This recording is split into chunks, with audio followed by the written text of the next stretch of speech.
So, say, Mario, your shirt is really ugly. How can you say that in multiple Mario, words? your shirt is really ugly. No, say that. Your hair is uncombed. Say the same thing. Go ahead. Krishna, you look really ugly. See, he said it in such a nice way to me. Notice? So help me understand this.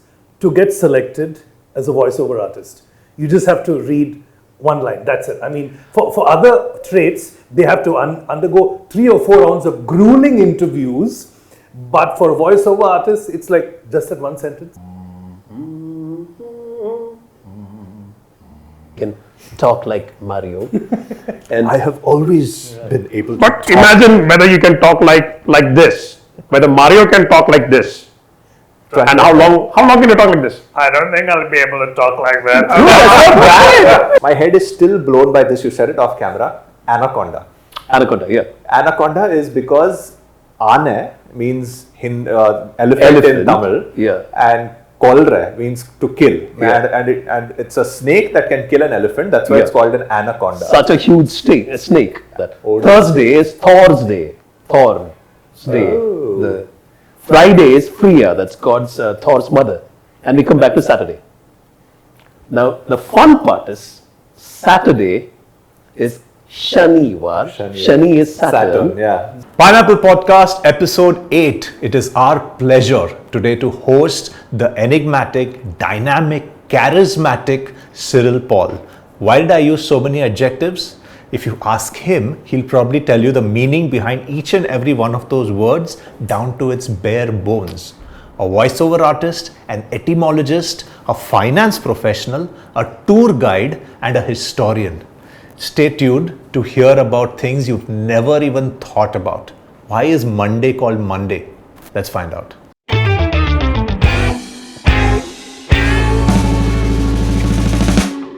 Welcome to the Pineapple Podcast, episode number 8, Mario. Episode number 8. It seems to be going well. So far, so good.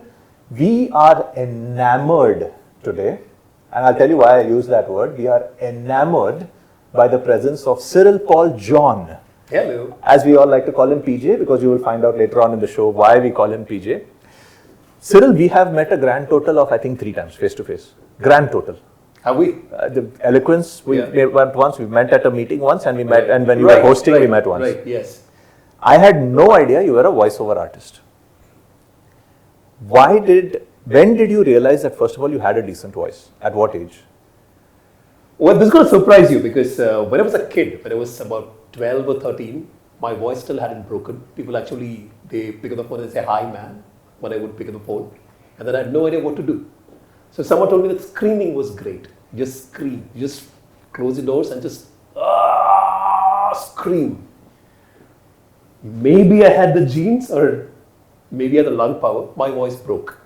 And then I got this sexy baritone that you will now hear.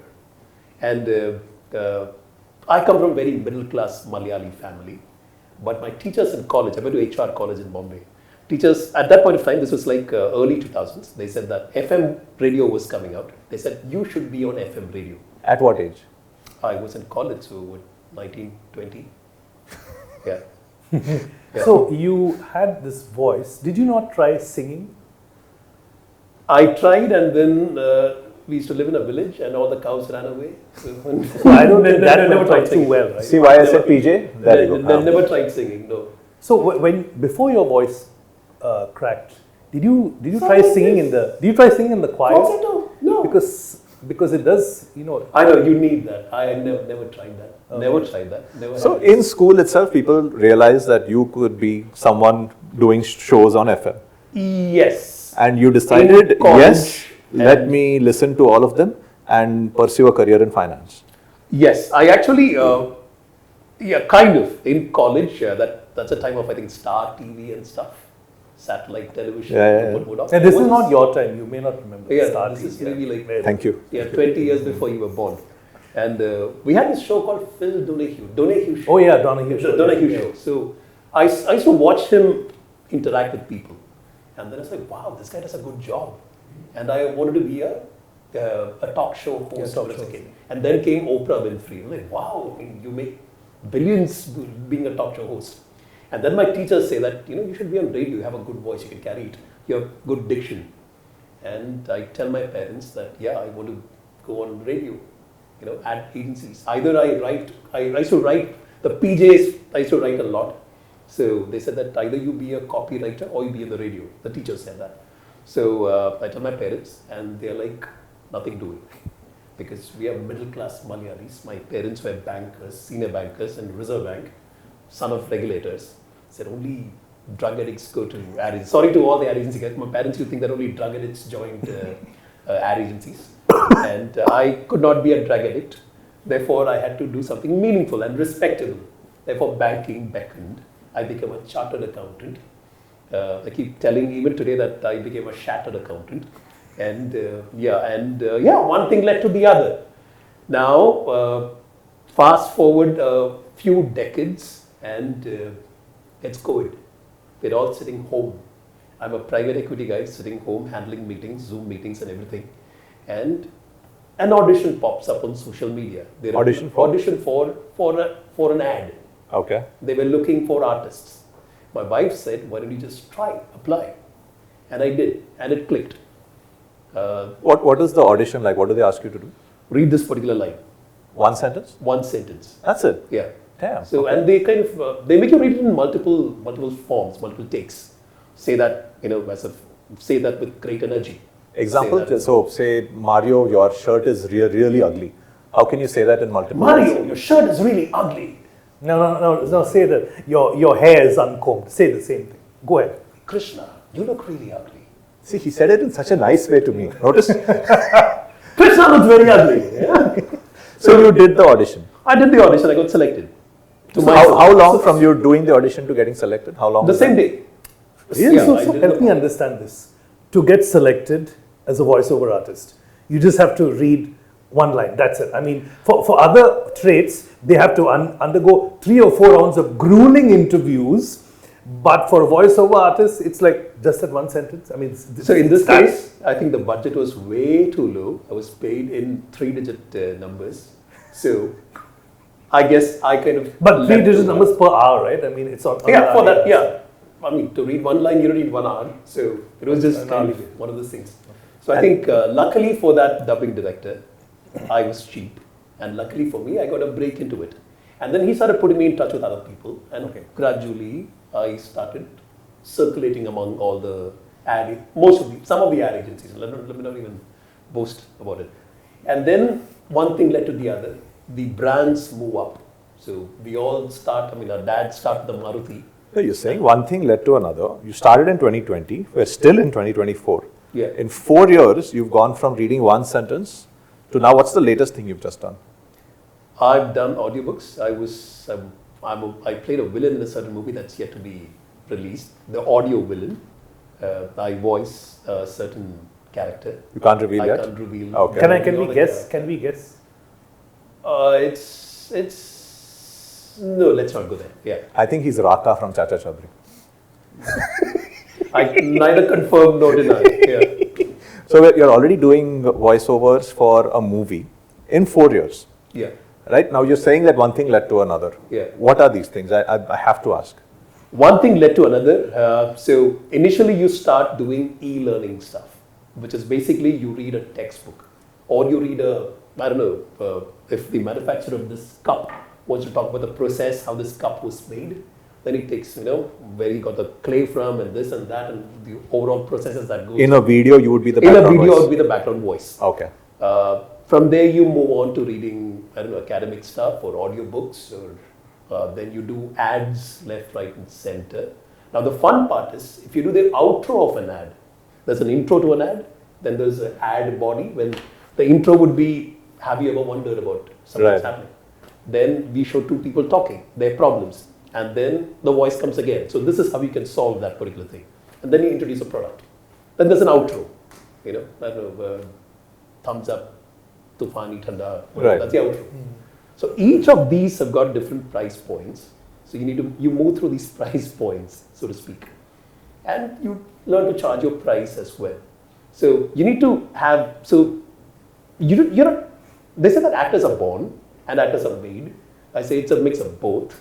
You go through some training. I did training. I trained with 3 different people. You're bringing that right kind of emotion. So you say that, I'm going to kill this guy. And then the director says, say that with, 30% more emotion. I'm going to kill this guy. Oh no, that's 70% emotion, bring it down.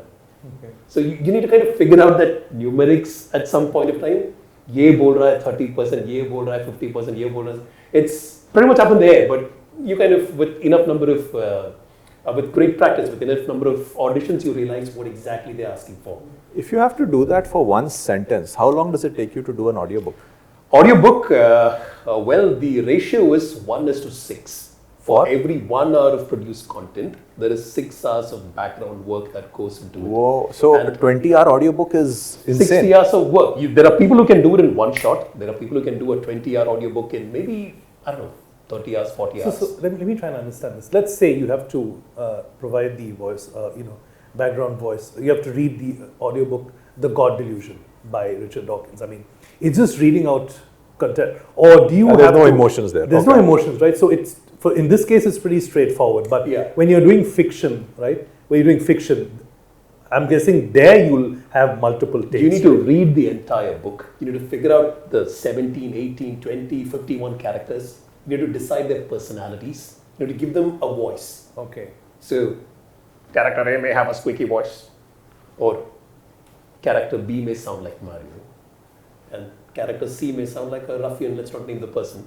And you need to decide that these are the voices assigned. These are the tones that are assigned. For that, you need to read the book entirely first to decide plot kahan ja raha hai. Do you switch between tones while you're speaking, or do you finish one entire character and then go and speak on the other character? You do it either way. It's a lot of work if the author can give you all the spoken lines for one character. You do it like a play. Otherwise, I do it like character A said so and so, character B said so and so, character C said so and so. I've never done fiction novels, so just done short stories, and that itself was. It's a strain, right? It's a strain. You need to remember a lot of stuff. And that's when you realize that finance was a lot simpler. So, yeah. And it's training also in terms of energy. You're talking from morning to night. And your vocal cords are muscles too. So, unless you take enough, you do riyaz, you do the vocal exercises. What exercises do you do usually? Hum a lot. Just okay. And you hum at various pitches.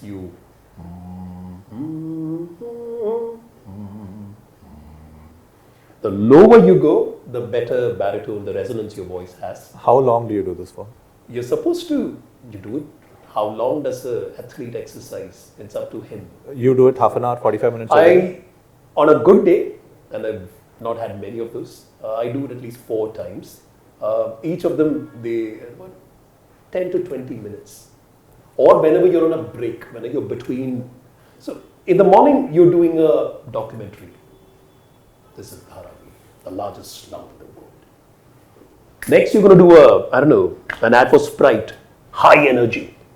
Then you do an audiobook, when the tone's a lot more measured.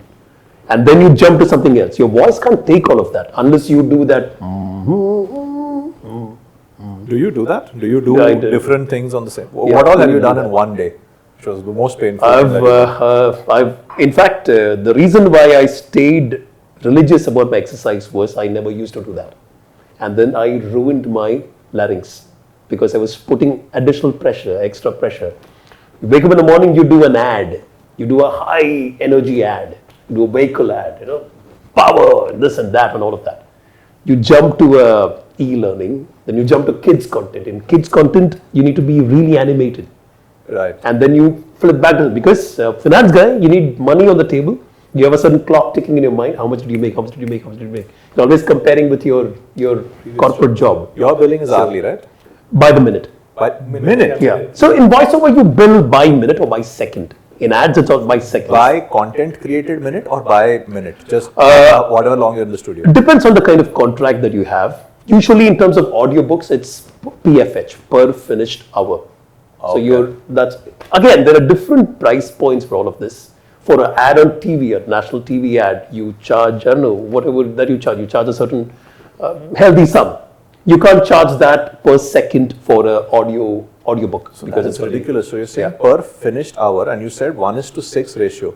That means 6 hours you're not getting. Yeah, you're not paid getting. for. Yeah. So that Wow. output better be whatever you're getting paid for. That output it better be healthy. Otherwise, it's a losing business proposition. So speaking of healthy, has your larynx ever given up on you? It's given up. I had actually, I was for 3 months. I had to stay silent. You can imagine how painful my it was. God. You mean you literally had to go Yeah, to I an had to- ashram and meditate? No, I had to stay home. I had to stay home, and my family had to put up with me, surly, silent, and you can't do anything. You can't even raise your voice when someone like Krishna's in the room. So yeah, you have to be very, very, very. You'll be very careful how you use your voice. So that's your money, right? You need to be careful how you spend your money and your energy. So you literally went from number crunching to using your voice. This was such a paradigm shift. I'm guessing what you Yeah. were doing, right? So Yeah. how did you mentally handle this paradigm shift? I mean, Did you quit your job in 2020?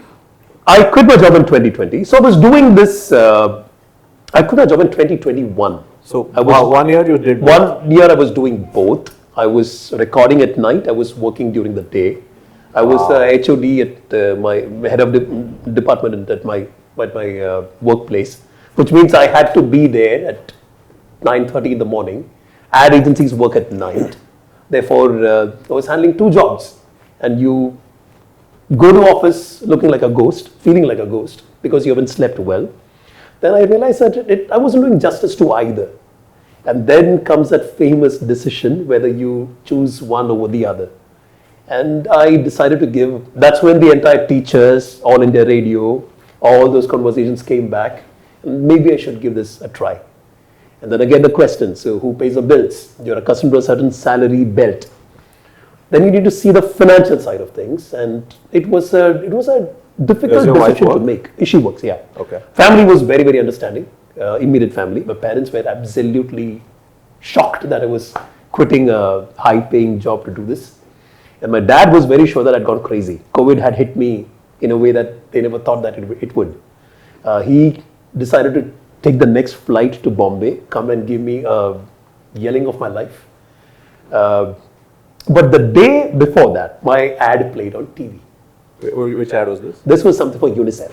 Okay. And so, if your son's coming on TV, then yeah, you're doing something. So it's like, yeah. And then I think ads used to come, and yeah, so things kind of settled by. so then that was literally like a whole bunch of cold water thrown on him because he couldn't really take you up on that because Yeah, because TV ads they pay you reasonably well. So I want to go back to this point. You mentioned that when you actually tried to pursue this for the first time, your parents said no way, you're not doing this. It's for drug addicts, etc., etc. Yeah. So I mean, in my time too, I mean, if I had gone with some extremely crazy proposal, I don't want to take the conventional route. I want to do something else. There is a no. You need to just engineering, medicine, or this. These are pretty much your options. Do you think it's changed over time now, or folks from that era, with all that's happened in the world today, do you think there's been some change in their way of thinking, or you find that they still hold on to those? there has been some change for sure, because ultimately everything boils down to how much money you're making. Because 60s, 70s, that's what you. And now you see that influencers are making much more than, private equity guys. Yeah. So there is money to be made in it. But the question is, now again, unlike the current generation, the previous generation thought decades ahead. How long can you do this? How long do you think you can influence people with your face, with your voice, whatever? So have you thought it through? That's what they think about. But Is that fair? Does your I'm thinking about it. I don't think my dad's voice went bad. My grandfather's voice went a little bad. How long do you think you can be a voiceover artist? Amitabh does voiceovers. But that's why it's difficult because Amitabh can still. But Amitabh, would he be able to do children's content? In a way, yes. He would be able to. Yeah, there's this chap called Christopher Plummer. Okay. Sound of Music, Captain. Yeah. He used to do this. The name's Madeline. There's this cartoon called Madeline, yes. and he would do the voiceover for that. And he had the voice. I mean, you need the acting chops to carry it. Having a good voice is nothing It's like having a good car. You better know how to drive it. You So better know when how to. you're speaking, Yeah. and it's something funny, are you also smiling and talking? You're smiling. You Look are, at a right? smile shows. Imagine you picking up the phone and saying, "Hello, this is ICICI Bank," or "Hello, this is ICICI." The smile shows. Yeah. So the pleasantness comes in. So when you're acting, you're actually voice acting. So when you're saying things like "Kutte kabhi," can you say that? Yes, okay. Yeah, it's fine. Yeah. So I mean, in a movie, if the line is "Kutte ka mere, main tumhara khoon pee jaunga," so I need to say it in English. "You dog, you scoundrel! I'm gonna drink your blood." Yeah. So who's one voiceover artist you look up to? Oh my, several of them. One of them in India is Chetan Shashital.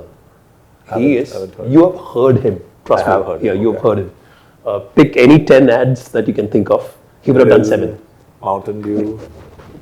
Pick any 10 ads at random. He would have done 7 of those. Actually. And he may have even done the female voice. Really? Yeah. So he's one person with many. I mean, he's been around for ages. And I had the privilege of sitting next to him and talking to him and learning from him. And yeah, so he's one person who can talk to you and he can talk to you and can talk to you. That was impressive. Yeah. That was impressive. Yeah, Is it that's important? 0.1%, Chetan. Is mimicry an important barometer for you to be a voiceover artist? Mimicry is nice because you can pull in those voices. But the thing is, how long can you sustain that voice?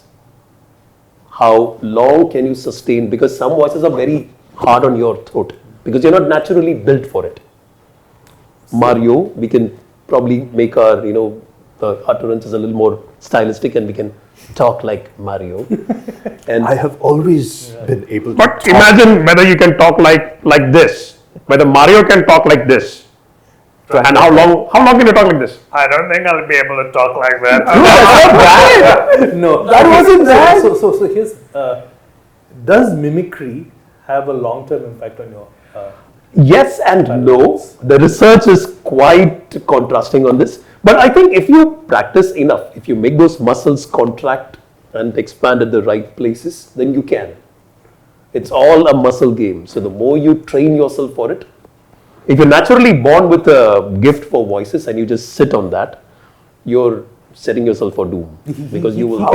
You can mimic quite well. Who are you mimicking the other day?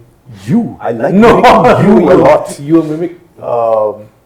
How is it that you being a Malayali, you don't have that typical Malayali accent? You do speak Malayalam pretty fluently, right? Nalla bole, terigoli game. Right. So how is it you don't have, most Malayali people, especially We talk like this, you think all of us talk like yum yenne. they struggle with the diction in moving from Malayalam to English, and it takes them a long time to get rid of that accent. Yeah, that's Was right. that a case with you, or because you were a Christian growing up, English-speaking house, it never happened to you?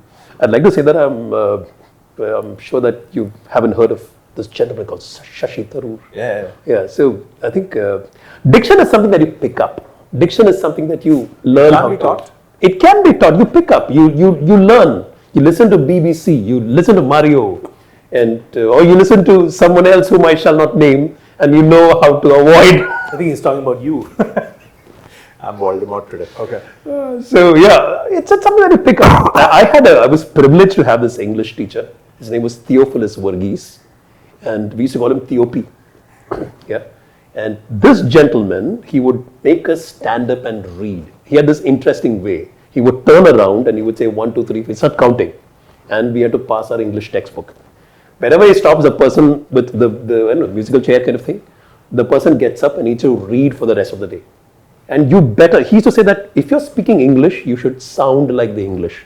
Or rather, it should sound like English. At what age was this? This was 7th standard, 6th standard. Okay. So I just had him for 2 years, 6th and 7th. But he had left enough of an impression. Now, if you get things wrong, if you say tortoise or the R comes and you roll the R, then a chalk would come sailing at you, like bend it like Beckham. Patch, it would hit you. He was a man of headshots. In school, were you speaking English, Malayalam? Like any other English medium school, we had to pay 25 paise fine if we slip into Malayalam. Therefore, we spoke English and we made fun of English the moment school was closed. Interestingly, a lot of people still pronounce it as tortoise. In fact, I thought that's the right way. How do you say Tortoise. Tortoise? Tortoise. I was about to say tortoise. Why do you have an OI in the damn spelling then? English, man. It's English.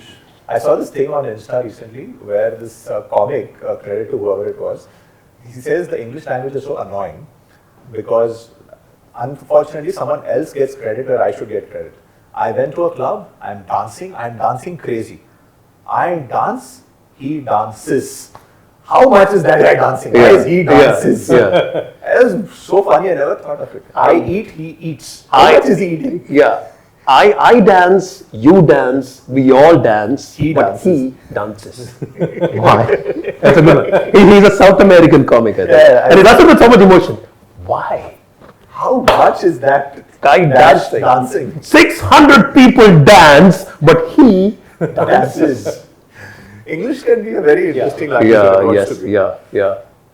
So this brings me to something I've always wondered. You obviously are able to dub in multiple languages. You can do in Malayalam, you can do in English. That's where I stay. There is so often when you must have received a script and you would have been like, wait, what, you just translated this from English. Great question. I had to do this e-learning thing for an oil company in Oman. There was this line, you're in a rig, right? It's limited space over there. You need to get in, you need to do the oil rig? No. I feel like we have an oil rig theme on our podcast. Is it? Oh yeah, the last one. Yeah, right. Yeah. So when you're on an oil rig, you have limited space. That's constrained entry. So you need to do all the repairs over there. Now, let me try to do this in Hindi. The line said, Bahirakash Praveshan, space entry. Seemit Bahirakash Praveshan, the Malayalam equivalent of that. Alright. So outer space, limited outer space entry. Limited space entry, space was outer space. Well, this doesn't make sense. Yeah. When I tell the person, you're supposed to keep a straight face while doing all this. This happens left, right, and center because we all trust a little too much in Google, uncle. Well, yeah. Because it doesn't work. So especially, I'm guessing it's true in Malayalam. I'm thinking Hindi and Tamil. There are so many interesting phrases we use in Hindi. You translate that to English. Doesn't work. Lost in translation. I mean, some of those regional jokes are lost in translation. I'm wondering how Netflix does it. It actually does it. They do a good job. They do Most a good of job. the translations, when you think about it, like, okay, fine. That's not AI translated. That's not Google translated. There are actual people, natives who listen to it, natives who translate it, who provide the contextual. You need to ensure that the English audience laugh as hard at the joke as the regional audiences did. That's a translator's expertise comes in. And in India, I've seen, whatever limited, 4 years is not too long a time for me to be an expert. I've seen that we disrespect translators. The kind of economics that they work with is pitiful. But there is a whole industry of translators doing this, right? I mean, There's an industry, Mario, and there is even a wider group who are happy to do it for free because they want to see their name in the credits. okay. And those are the people who kind of ruin the So it's industry. a race to the bottom then. Yeah, So. it's a race to the bottom. Even voiceovers. There are people who says, I just want to be heard on TV. I'll do it for free. So this is going the influencer way because they do stuff for free too, and Yes. they expect a payout to come in terms, the ad money. So Yeah. So it's not a very organized industry, and that's been its bane. So you better be a good businessman first, and not an artist. Think like a businessman. Think like your startup idea, and move on from there. So how do you see the space going forward with the threat from people who do it free, and everybody trying to jump in and give stuff free because It's they can been get their name up. Yeah, it's been fairly insulated from those guys because those guys, they don't have any training. Like I said, I mean, having a good voice is like having a good car. Unless you know how to drive it, drive it fast, drive it slow, do the stunts, there's no point in having a good car because you're going to crash it. So the guys who are ready to do it for free, they don't have that kind of training. They may have the mindset, but either they haven't thought this through, they haven't seen the drill, they haven't bothered to research about it, which is why they're ready to do it for free. Because to record an 18-hour audio book is not a joke. Yeah. So you're doing it for, I don't know, $300 an hour. Well, it's a lot of time is your currency. You've just kissed your currency goodbye. Most authors read their own books, right, on Audible? Yeah. Do they get training for that, or do they just come and start reading? I think most of them would need that training, because often it's about releasing the audiobook in time with the written piece. You don't have that kind of energy. So you do take training. And if it's like a fiction book, sometimes you need a good artist to kind of bring that feel. You as an author, you may want a certain feel, but you can't do it. I may want to lift this shelf up. I can't do it. So you obviously shift to an artist, but some of them, they feel very passionate about owning their work. So they Most audibles, I'm trying to think of the audiobooks I've read. Most of them, other than obviously Dostoevsky and stuff, the people who are no longer with us, you can't expect them to read. Maybe in AI we can actually get voice close, and voice print and do that. So AI is that a danger for you? AI is a threat, because I think all it takes is, I don't know, I've heard that number vary. I've heard that you need 20 minutes of audio. That number's come down to 10 minutes of audio, and it's even come down further. AI needs to recognize your voice print, your emotions. That's becoming an industry now. Can you read these 100 lines for me? Do you patent your voice then? I haven't done it. I'm planning to. A lot of us So if AI uses your voice, you get paid for it? You get paid for it. You can actually license your voice. There are people who would actually pay you a decent amount, and they own your voice. When you say they own your voice, they mean? They can make you, they have your voice print. So they can make you read this book, or they can make you read any other book and it's going to be in your voice. So you have no control. You get paid a royalty, but you have no control. It's your voice, you have no control. It's like Jimmy Choo. But it's an AI reading your voice. It's your voice, and AI has taken it. The AI can play with it, add emotion. That's the way this industry will likely go, because a human being, to record 18 hours, you would need 18 plus hours, whereas AI can probably do it in 19 hours. You just sit and edit it after that.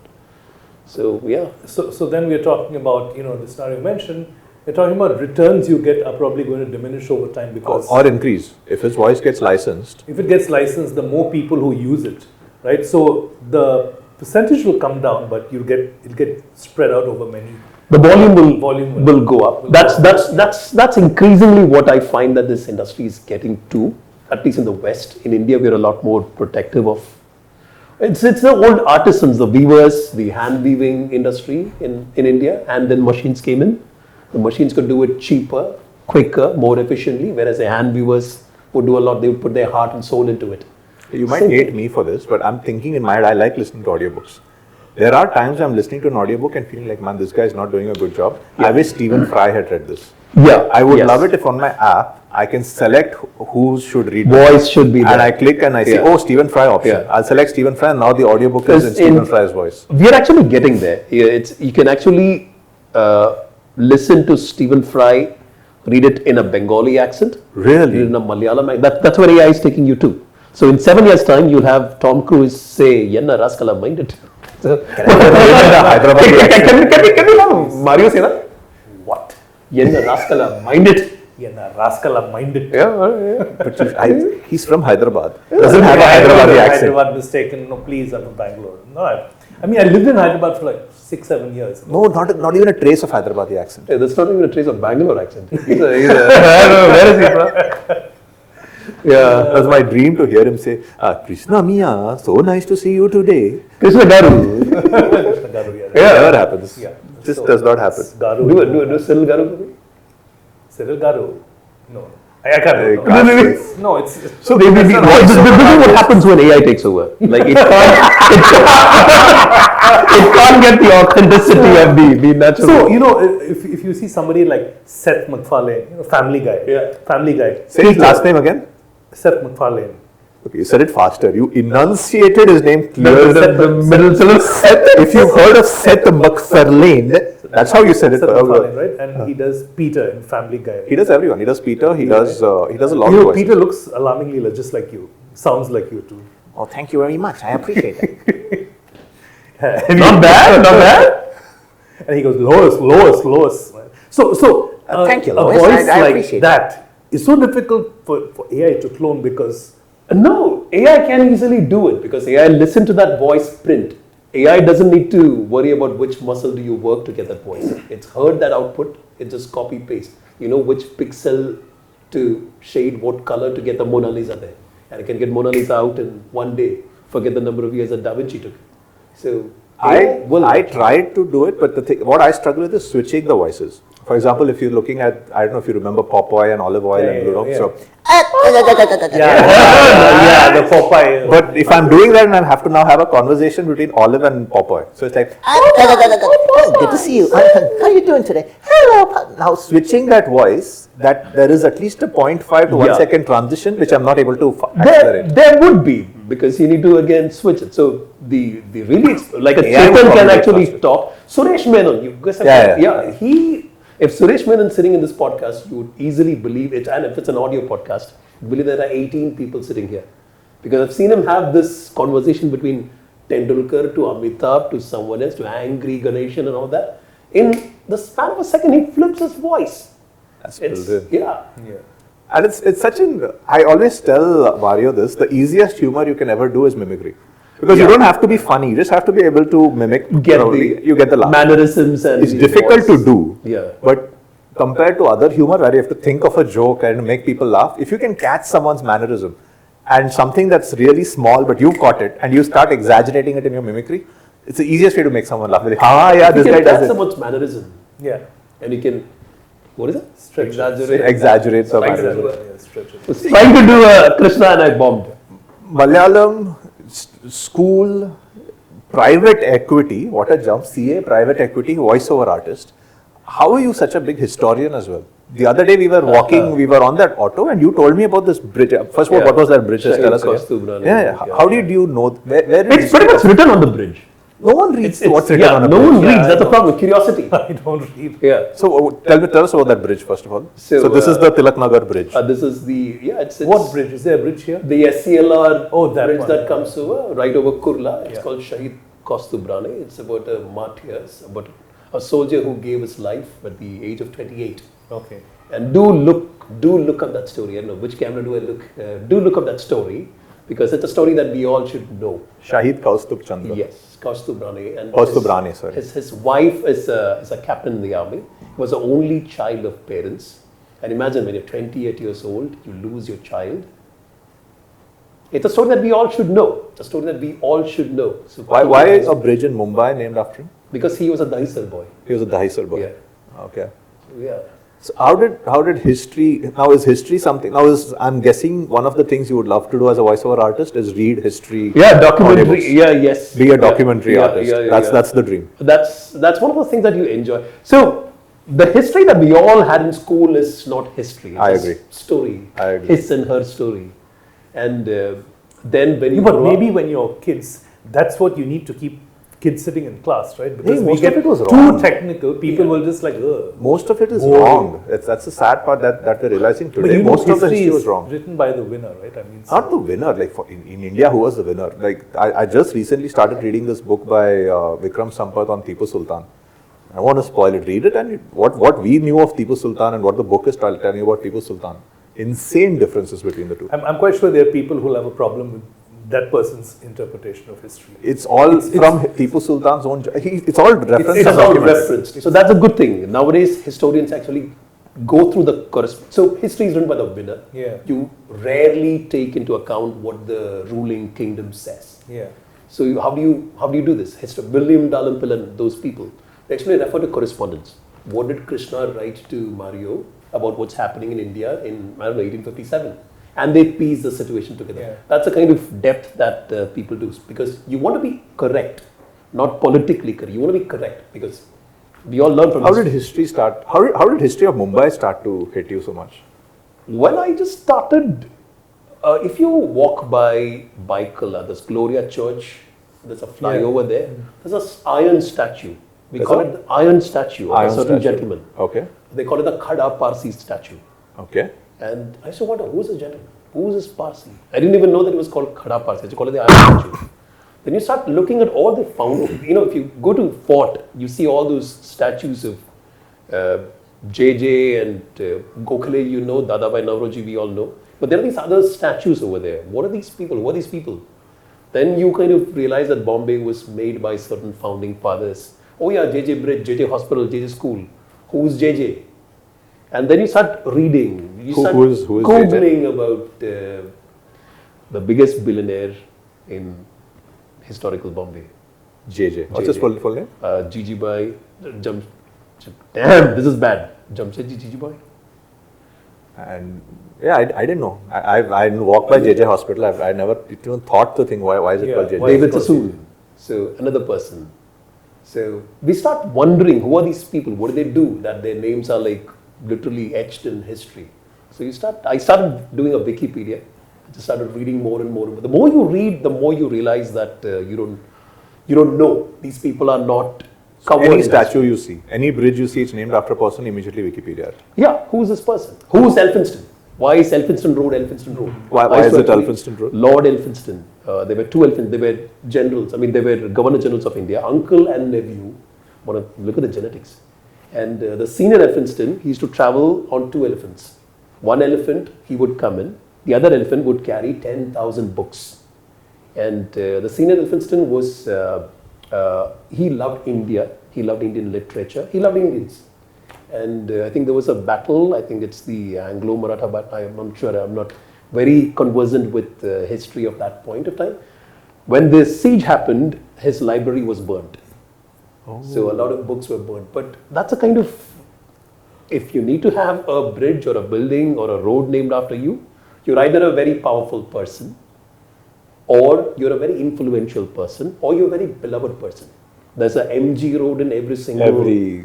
Every city has an MG road. Yes. So you're either powerful, or you're influential, or you have lots of money, or you're just loved by the people. Maybe disrespected, Yeah, but loved by the people. Since you mentioned roads, when I was reading Vikram Sampath, I suddenly realized in Pune, there is a very famous road called Senapati Bapat Road. It's an insanely famous road, and there's a lot of people say, come to SB Road, come to this, from here, come to Law College Road, always come to SB Road. Right. I've lived in Pune for 20 years of my life. Never once did I even think, why is it called Senapati Bapat Road? Right. When I read the book from Vikram Sampath, he explained Senapati Bapat was Pandurang Mahadev Bapat. He was one of the people who went with Savarkar and was one of the freedom fighters. Right, and he was a very frail guy. Yeah. The British actually, they bomb expected a maker. Senapati to come, and they saw this little old man smiling.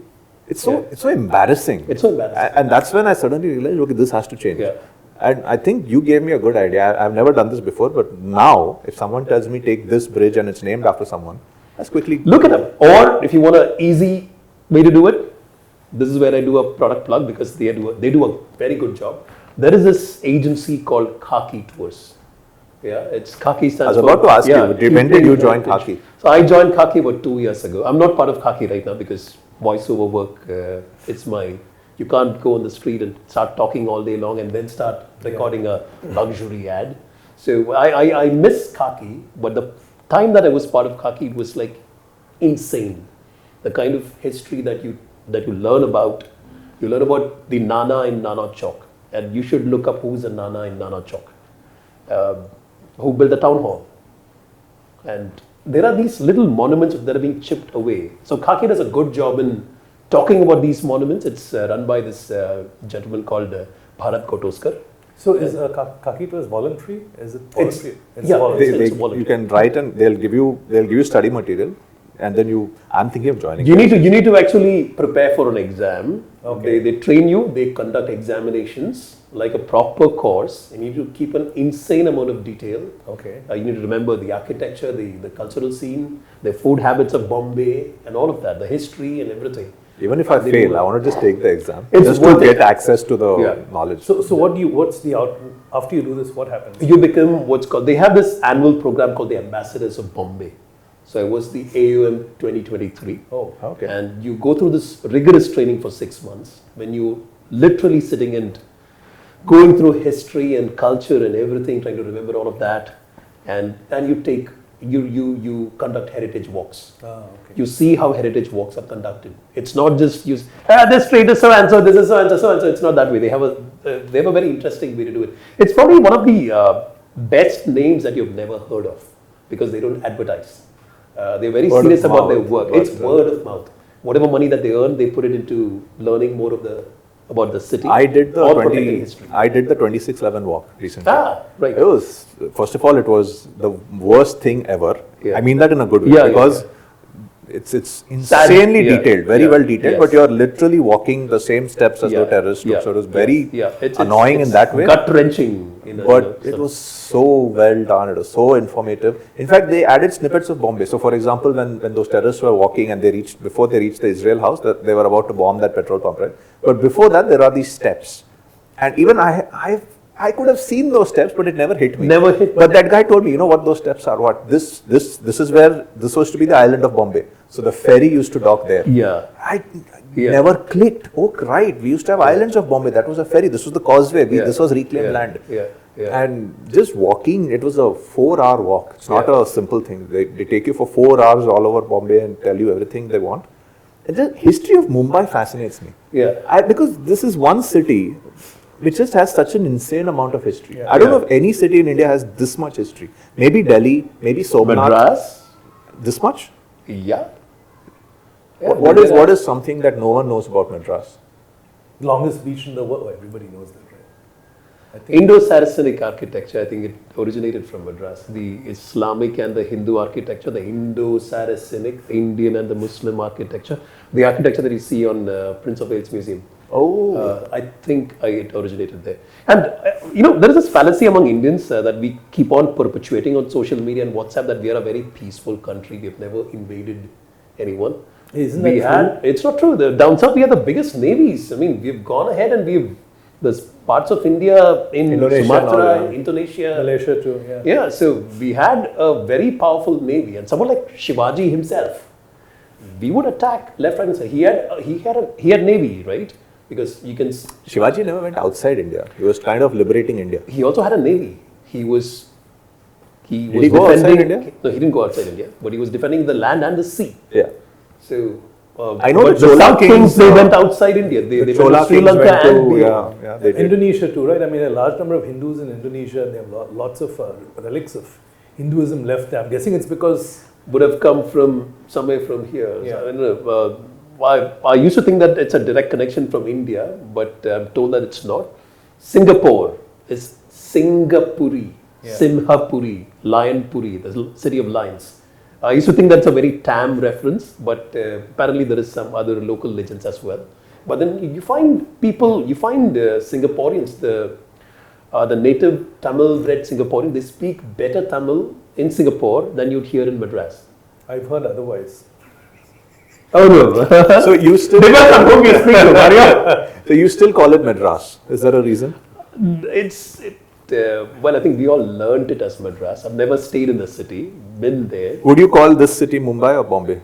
Comes both ways. Comes both ways. Yeah. There's no this thing about fine Mumbai, Bombay doesn't matter. Shakespeare, right? I mean, Shakespeare. Rose can be called by any other name. Yeah. Historical significance of Indian cities, I don't think has got as much credence as until recently.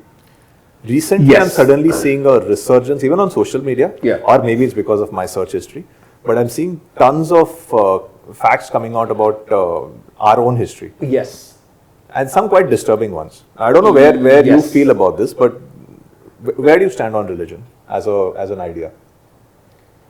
I'm against organized religion. Again, I'm what against about anything that divides? Religion is, I don't know whether this is good for the podcast, but I think anything that divides, we should respect and try to accumulate as possible. We respect and we tolerate. We are in a sovereign, secular republic. The secular part seems to be a little shaky given the religious talk that we have. The reason I asked you is, this is the first time, last maybe 1, 2, 3 years of my life, where it's cool to be religious. It was the other way around as we were growing up. Yes, yeah. Right yes. now it's cool to be religious. It's cool to know what your the Vedas and you find it amazing that someone's able to do that. You find it amazing if someone's able to speak the Quran. Right. Someone's able to quote random verses from the Bible. That's fantastic. Yeah. Is this something that you think is good for India? Well, knowledge is power. Power in the right hands is good. Power in the wrong hands. That's a great answer. Yeah. I'll tell you where I was going with this question. Most discoveries of ancient religion are suddenly happening now in the world. There are these old Shivlingas suddenly coming out everywhere. There is the book of Judas being discovered. We were talking about it off camera. There's a bunch of stuff that religious people are suddenly coming out, and then there are documentaries coming out around religion. Now, when you are a Christian in a religion and you are forced to do a documentary on the Vedas or the Quran, is that something you can do as a professional, or is that something that feels wrong when you start talking about it? Not really. It's knowledge that you take in anyways. It's knowledge. You're learning about a new culture. You're learning about something that people respected. So you're just going with it. I don't think we should keep any of our biases come in. And if something's been worshipped for, Veerdas has got this, podcast is taking a different turn altogether, but Veerdas had this excellent example. Said that, you think of religions, think of it as a beautiful girl. Right? All the prophets, all the seers that you know, they've all dated this girl. The same girl. And they came back and they started describing this girl. Right? They're essentially talking about the same girl, the same features, but someone was impressed by her curly hair. The other person was so impressed by her eyes that he forgot the curly hair. So he focused on the eyes. Someone was impressed about her skin color. You forget the hair and the eyes, you talk about the skin color. So all religions talk about different aspects of that same girl. When you see things from that perspective, it makes sense. Because ultimately all religions say do no evil, do good. So, doesn't passion come out easily when you are already passionate about a topic, or can you manufacture passion? Let's say someone tells you to say this, I'll give you a real example. Let's say the Ayodhya temple was opening and they asked you to do a voiceover of the entire process as it was opening.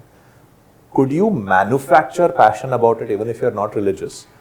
If you believe in it, it's easier to say it. If you don't believe in it? It's difficult to say it. But that's where the acting comes in for any actor. No actor is a terrorist, but you need to portray a terrorist. So no actor is a emperor, you need to portray an emperor. How do you do that with your voice? What's an easy way to manufacture passion if you don't feel it? Try to feel that particular thing, the navarasas. Try to, what emotion would I like to elicit from my audience when I say this? Do I want them to feel fearful? Do I want them to feel victorious? The warrior can be a hero or a villain, depending on how you portray him. So you think which emotion do you want the audience to feel at the end of every sentence, at the end of every passage. So that tone takes over. Dharavi is the biggest slum in Asia. Dharavi is the biggest slum in Asia, whichever you're going to play it. So you rarely go by the first one. So just to take off where Krishna left off, talking about passionate. Are you atheist? Because I'm atheist. Are you agnostic? I'm multi-theist. You're multi-theist. Okay. So I'm more on the agnostic side, right? So I love researching, talking about the Bible, stories, but as far as belief goes, I'm not there. But when I talk about it, I can be very passionate about it, while I can still remain detached as far as beliefs go. Right. So for me, at least, I can be passionate about something without totally believing, believing in it. Yeah. But what Krishna said, interestingly, over the last few years, there's been this resurgence of, going back to the roots of religion, rediscovering where we are. That wasn't the same, 5-6 years ago. 7-8 years ago, you had this whole rise of the agnostic, free-thinking, atheist. You had people like, Richard Dawkins, Sam Harris. The ideas started bubbling up, and God delusion. People started thinking, what we were taught when we grew up, was it really right? And this whole era of questioning began, and that's where a lot of people started. And people came from right to center. Okay, maybe that was not right, and they started exploring, and then which gave rise to this whole. Okay, I'm assuming it gave rise to the whole wokeism movement. Is that right? Is that right? Is that right? And now it seems like people have had enough of that. Okay, now we are done with this. This is going nowhere. Let's go back. I have a theory about this. I feel it's because we weren't taught the right history. Like, for example, according to the history I was taught is India was ruled by a bunch of Hindu kings, and then the Mughals started invading. And after the Mughals started invading, the British took over, and then British ruled India for. This is the chronology. What's wrong with that chronology? Because while between Ghazni's invasion and between Babur's invasion, there was a span of about 200 to 300 years. not the right guy to answer. It was a big, I'll check the exact, but it was not like they came and this guy came. There was an interim where there were a lot of kings who were fighting back. No one's heard about Suhail Dev, for example. Yeah. He was one of the kings who was fighting back. Right? No one knows that the Marathas actually went quite far. The Maratha Empire, The largest kingdom, the Deccan kingdom. You had vassals all the way in the north, the south, and everything. and Shivaji died when he was in his 40s. Yeah. The Maratha Empire continued for 23 years after his death. As this is the rarest thing that can ever happen, that someone's following a king after they have died for 23 years. They kept expanding the empire massively. Then finally the British took over. Those stories are not told to us. And also interesting things How about does that impact what I just said? Because most of these Hindu kings were religious. So when you say Jai Shivani, Jai Bhavani, one of the things Shivaji did was he bowed to the goddess and then he started doing anything. Now when you remove that part of the story, then you are allowing yourself to think whatever you want. Now this is obviously a stretch, but I feel if you know that someone you idolize is saying Jai Bhavani and then starting his day, the way you speak to women will change. Whereas if you remove that from the story and now just say this happened, that happened, this happened, that happened, now you're like, oh, it's okay, just another woman, who cares? And the way you speak, there were great, how many of us know what all the Rani of Jhansi did? There's so few people who know that she was married and then she trained herself in the arts and she used to carry her child on her back and go into battle. Those stories are not told to us in history. Again, I think somewhere you can't give all the graphic detail to a student who's learning. So you give the 50,000 or 1 lakh feet view. I think at some point of time we should come out of that. I think our education. But they're also giving the wrong information. Think about the Yeah, story you of Tipu whitewash Sultan. all of it. But you're assuming that non-disclosure is giving the wrong information, right? They're just Even the not- information there is wrong. You're For trying to example, they paint, say Savarkar was a British agent. Read Vikram Sampath's book. There's nothing that says Savarkar was a British agent of any kind. In fact, he probably is the one freedom fighter who was tortured the most, who had the most agonizing hell in Kalapani. I can still start crying when I read that book. The things that he was made to do in Kalapani is insane. And those historical references are not there. So when I was growing up, I never felt I want to go Wikipedia things. I don't care who Senapati Bapat is. Not in where is the latest gaming arcade? Where is the latest alcohol? yeah. That's it. or where do you see the latest movies? Yeah, so but when my daughter suddenly asked me, and she's just naturally curious, when I say come over this bridge, she'll randomly ask me, why is it called that bridge? And I can't answer. Yeah. She'll say, why do we celebrate? So in my house, you may have noticed I don't have a temple and stuff. I am regretting it. I won't say I'm atheist, agnostic. I'm struggling with my faith. I don't know what I believe right now. Sorry about that. Yeah. He's also interested in that. Yeah, I know. But what happens is in this building, there are these there's these pujas that happen for girls who've not yet reached their periods age. So during Navratri, those girls will go and there'll be a puja done for them, and they'll be given a small present, and they come back home. Right. My daughter asked me such an innocent question. She said, why aren't any girls coming to our house? And I had to think, oh crap, because I've stopped celebrating the festival because I feel like it's not needed. Right. She's suffering. Right. One of the things about the festival, whether you believe in the god, goddess, that's fine, you can debate that. The celebration of the festival has a community effect which I completely agree. Yeah, so that's entirely religion's all about, right? Bringing communities together. At some point, communities forget to coexist peacefully. My stick is bigger than your stick, so I'll beat you with it. That's where organized religion takes you'll on. be very interested to know. When I was in Toronto 10 years ago, there was a atheist community. I was part of it. Every Sunday, we met in a bar downtown. We used to sit for like 2 hours and we used to talk. New people used to join every time. I went for about a month, I think 2 or 3 times a Sunday. And the topics would dwell around the same thing, what Richard Dawkins said, what Sam Harris said, and what they... You're intentionally not taking the greatest name ever, huh? Christopher Hitchens. Christopher Hitchens, oh yes, Christopher Hitchens, correct. And a whole bunch of stuff, and different people, since it's Toronto, you get people from all over the world, they were bringing their own perspectives on this. It used to be great, but after some time I'm like, okay, what else?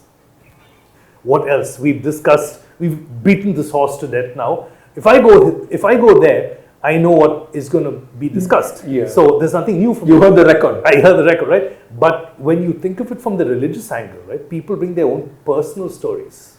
So that's the secret sauce. Because from an agnostic, atheistic standpoint, my sword is to cut down religion, but then what am I bringing to the table? That's it. I only attack, right? If I'm defending something, it's science, right? So you defend science. You defend science to the core. The topics of discussion would be around science, and pretty much that's it. There's no personal story angle because you don't believe in something. Yeah. Your belief is to trash them. Your belief is to trash somebody else's belief. So that's the angle I found missing. So I love talking about science, but then you can only build a community around that. But then how do you take it forward? That was my. What's your take on this? So whenever Mario comes home, and now watch his expression as I say this. Seriously, just watch his expression, all right? Whenever Mario comes home, I tell him that my favorite story in the Bible is Cain and Abel. Yeah, look at his expression.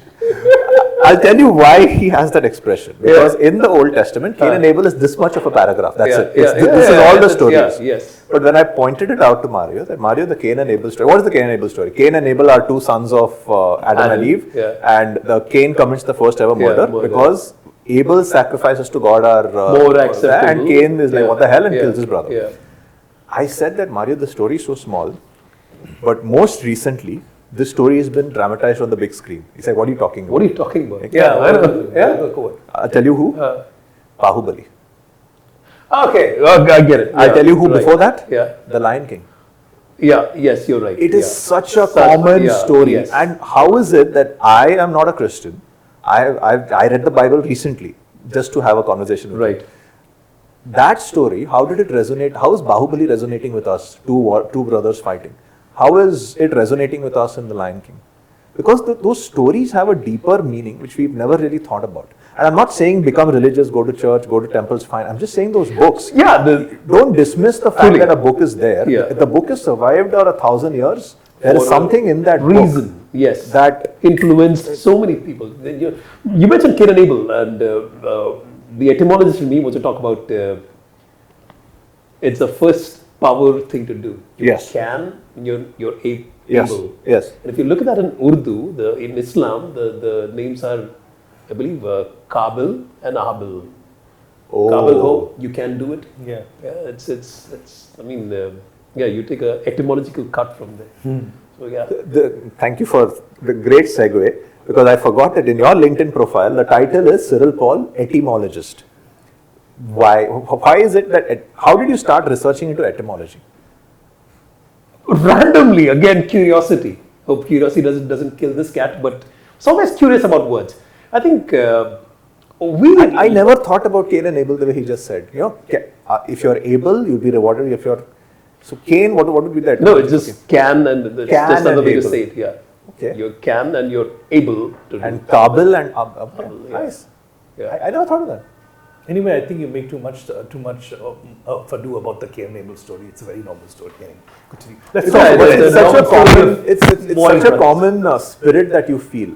Right? There are so often you feel like let's say Cain and Abel tells me the system is unjust. The system is I'll tell you when every single person in this, anyone watching this show probably has had the spirit of Cain in them at one point. I'll tell you which that point is. Their appraisal meeting. Anytime they're sitting on an appraisal, there is a good chance they are thinking that, man, why is that person getting it and not? We were talking about Pandemonium and I stopped you. Why? Pandemonium. What is Pandemonium? Pandemonium is, if a teacher's in class and she's teaching someone and everybody's quiet, and then she says, I just need to step out. I just need to step out, and then when she steps out, it's like, I know. Yeah. And then you can't do anything. Yeah. Now, break down that word. There is Pan India, Pan America, across, all over. Demonium, demon. Yeah. It's a word that Milton wrote in Paradise Lost. He came up with this word. It's a sound, it's a capital of hell. Where demons come, they roam around everywhere. Pandemonium.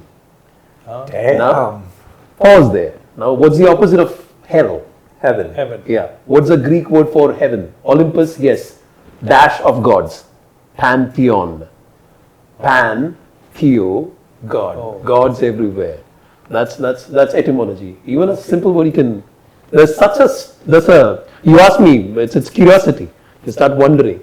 So anyone who's curious about etymology, anyone who wants to understand words, there is this brilliant book by Norman Lewis. I think I deserve some royalty because I keep promoting this. It's called Word Power Made Easy. It's a 500-page book. There are PDFs available online because I think it's royalty free. It talks about the root of a particular word. So if I throw a big Tharurian word like androgynous, Tharurian word. Shashi Tharurian word. Yeah. So andro is the andro in Android. Android is stuff that you have in your phone. It also means a space robot. Yeah, Android. That's from where we have anthropology. We have names like Anderson, the son of man. It's andro means man. And gyna is gynecology. Yeah, somewhere related to the female organs. Yeah. There's an organ that I can't name, but yeah, you get it. So androgynous means man and women. It's the way to call someone a hermaphrodite or eunuch or whatever. I think eunuch is politically incorrect. Every Man language, and women. every culture, right? I'm pretty sure it's for Tamils, I'm pretty sure it's for Malayalams, I'm pretty sure it's for Hindi, I'm pretty sure it's for Sanskrit. They always say Greek. I've heard it. I have a Greek friend. Yeah. They do this all the time. Yeah. Any English word, they'll say that's a Greek word. Yeah, that's right. Actually, Latin. Latin is Obviously, Romans, they used Latin, so I'm guessing a lot of it came from Latin. From Greek. Okay. Every culture feels that their language was anthropomorphized into something else. Did I say that? Okay. It means, yeah, okay, never mind. So Yeah. you said, my head is still blown by this. You said it off camera. Anaconda. Anaconda, yeah. Anaconda is because ane means elephant in Tamil. Yeah. And kolre means to kill. Yeah. And it's a snake that can kill an elephant. That's why it's called an anaconda. Such a huge snake. And for some reason, it went all the way to South America. Yeah. So now, obviously, now conspiracy theory, Tamils were in South America. But So catamaran, you know all the catamarans on the coast of Monaco or wherever the rich and famous are. It's traced to katu Katu meaning wind and maram wood, a tree. So the boat made of wood that's fueled by wind, the sailboat. how does That's this happen? catamaran. Is it travelers who go there and there must be somewhere where a Tamil person has gone to Monaco. Must have been, or Not Monaco, anywhere there is. So the Tamil merchants were they were well traveled. Or let's put it the other way around.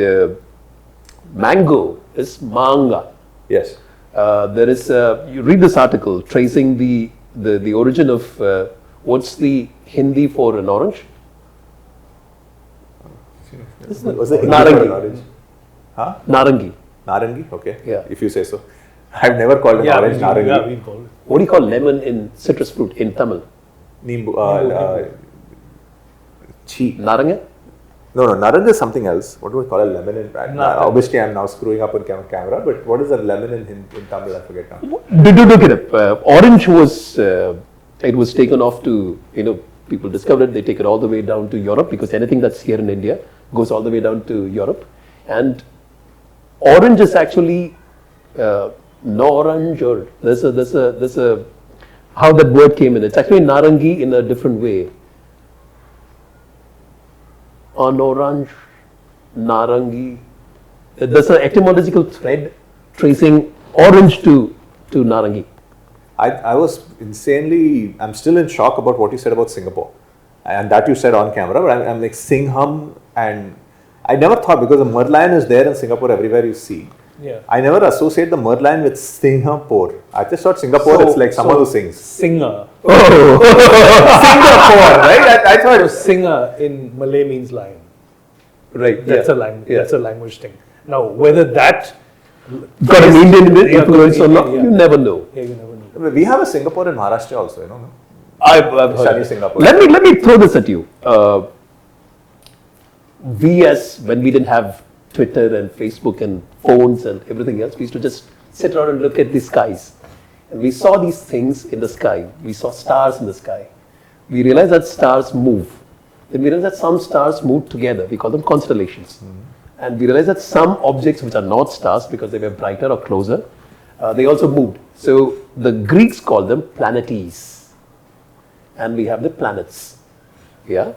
We realize that there is this object that comes up and suddenly there's light all around. That ball goes off, there's dark. When that ball goes off, another ball comes up. It's sweeter. And that ball keeps becoming smaller and becoming bigger, and we call that the moon and the sun. And you start calendars. That ball becomes a big ball again in 28 days. Then you realize that each time that ball, becomes a big, you can actually have seasons, right? We have, last time it was, so we have the years with the season, all of that. We started deciding our days based on planets. So we have Saturn day, we have Sun day, we have Moon day, and it's Tuesday. So it doesn't fit because Tuesday is a certain god who is similar to the god of war, Mars. It's, if you look at French, it's Lundi, Mardi, the Lord of Mars. It's Tiers, it's another Roman god. So it's Tuesday, Tiers day. We have Wednesday, it's Wednesday, is Odin's day. Wednesday. Wednesday is Odin's day. Odin's day. Oh, why W? Again, the way you say it and all of that. Odin. Thursday is Thor's day. Thor's day. Oh. The Friday is Freya, that's God's Thor's mother. And we come back to Saturday. Now, the fun part is Saturday is Shanivar. Shani is Saturn. Yeah. Sunday is Ravivar. Ravi is Sunday. Yeah. Monday is Somvar. Som is moon. Now, the planet Mars is Mangal. You have Mangalvar. You have Buddha is Jupiter. Jupiter is Odin in the Norse mythology. You have Wednesday, and then on and on. It's the same thing. It's the same principle that we did. It's all the same babe that all Is there these something guys. for the months as well? January, February? It's more of Roman. I mean, you have so January is a good one. January is after a Roman god called Janus. Janus is a god of two faces. One face looks forward, the other face looks backward. So it's a month where you look forward to the next time and you reflect on the month that was behind. Oh, damn. And then, I mean, July is Julius, August is again Caesar, Julius Augustus Caesar. Yeah. And then you have the numbers to it. You have the Ides of March. Yeah, which is March. March is again, I don't know, March. Is there anything special about the Ides of March? That supposed to be a bad period, right? Because Caesar was stabbed by 38 people. 38 people? 38 I don't know. If I stab you, will you say "Eight through British" or will you say "Obe You want to try it? So no, I certainly don't. So since you mentioned Julius, since you mentioned Julius Caesar, according to me, there are two greatest cinematic portrayals of a speech. According to me, there are two. The best one, according to me, is Charlie Chaplin in Great Dictator. That's a good one, yeah. Right? Yeah. The second one for me is Mark Antony in Julius Caesar, where Caesar's body is played lined up. by Charlie. No, he says, so basically I can't repeat it word for word, but he says, all of you are right in hating Caesar. All of you are right in killing Caesar. All he ever wanted was to do good for you. We don't need someone who, full reverse psychology. I've never heard reverse psychology being used in a speech like that before. And in one speech, he changed the entire mood of the audience to suddenly go anti-British. I love that speech. I think the greatest portrayal of it was in that Julius Caesar movie. And Charlton Heston, right? Yes. Charlton Heston. Charlton Heston, very well done. The guy who did Moses. Yeah, the guy who played Moses. Oh, he played Moses? Yeah, so the original... yes, Ten Commandments. Ten Commandments. Charlton Heston. Damn. I never connected those two. Yeah, but, so those are two... Charlton, is it? Like Charlton Heston. If you think of greatest speeches portrayed on cinema, what comes to your head immediately? Whoa, that's a tough one. That's a tough one. Good. While you're mulling over that, what's your take on the Gettysburg Address? But that's not. I just remember two lines from that, but it's supposed to be. I've actually read this book where that entire speech was rewritten as a poem. Okay. Apparently, there's a meter to it. Shortest speech to give.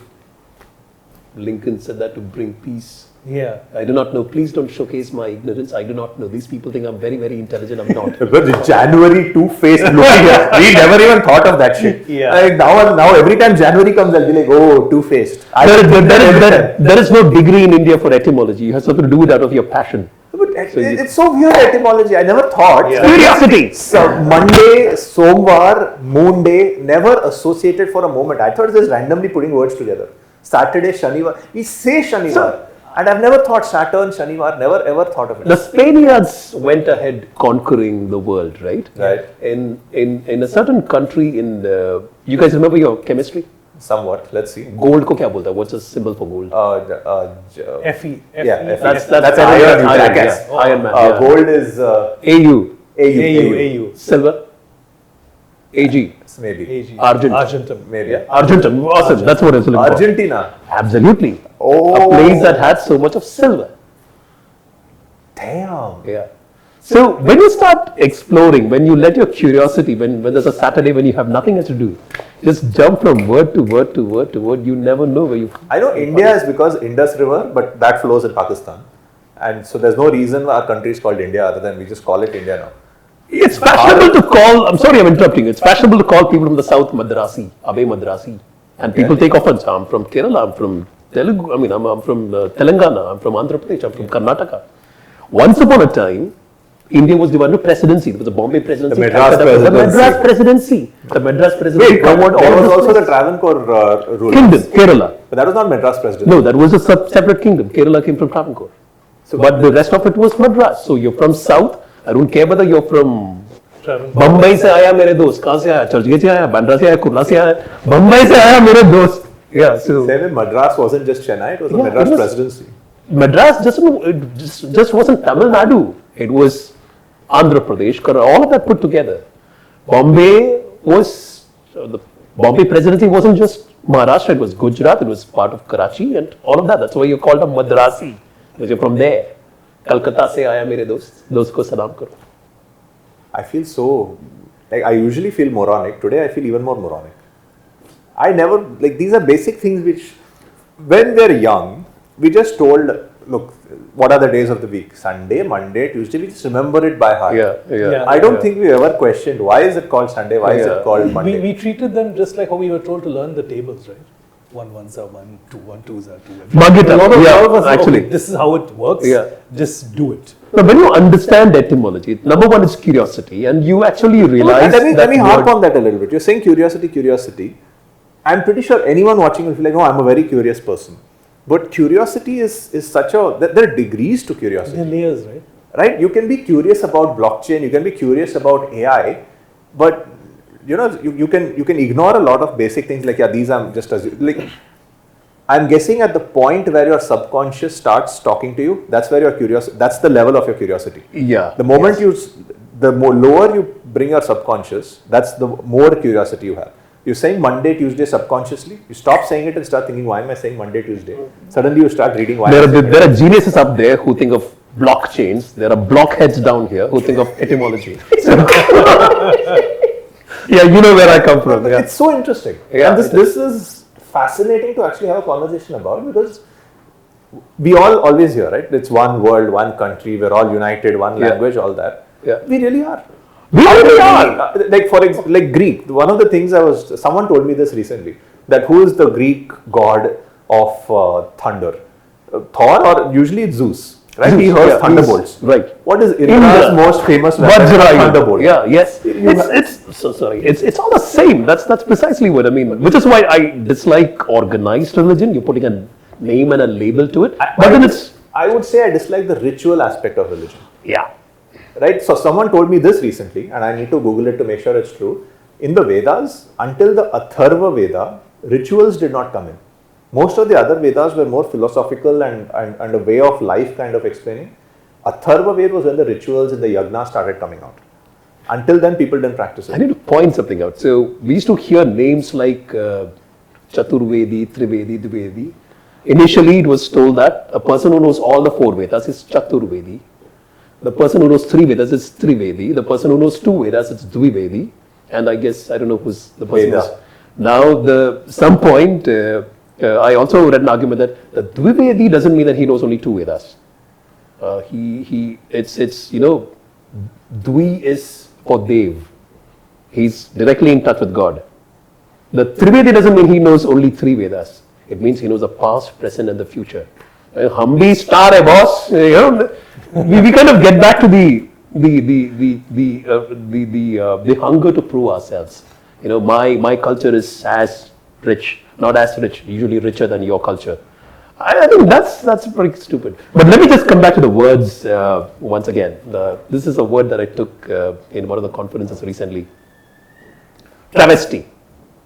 Yeah, most of the people, if you ask them, give an example for. Can I ask off camera? Hello, what? Travesty. Give me an example sentence for travesty. How do you use travesty in a sentence?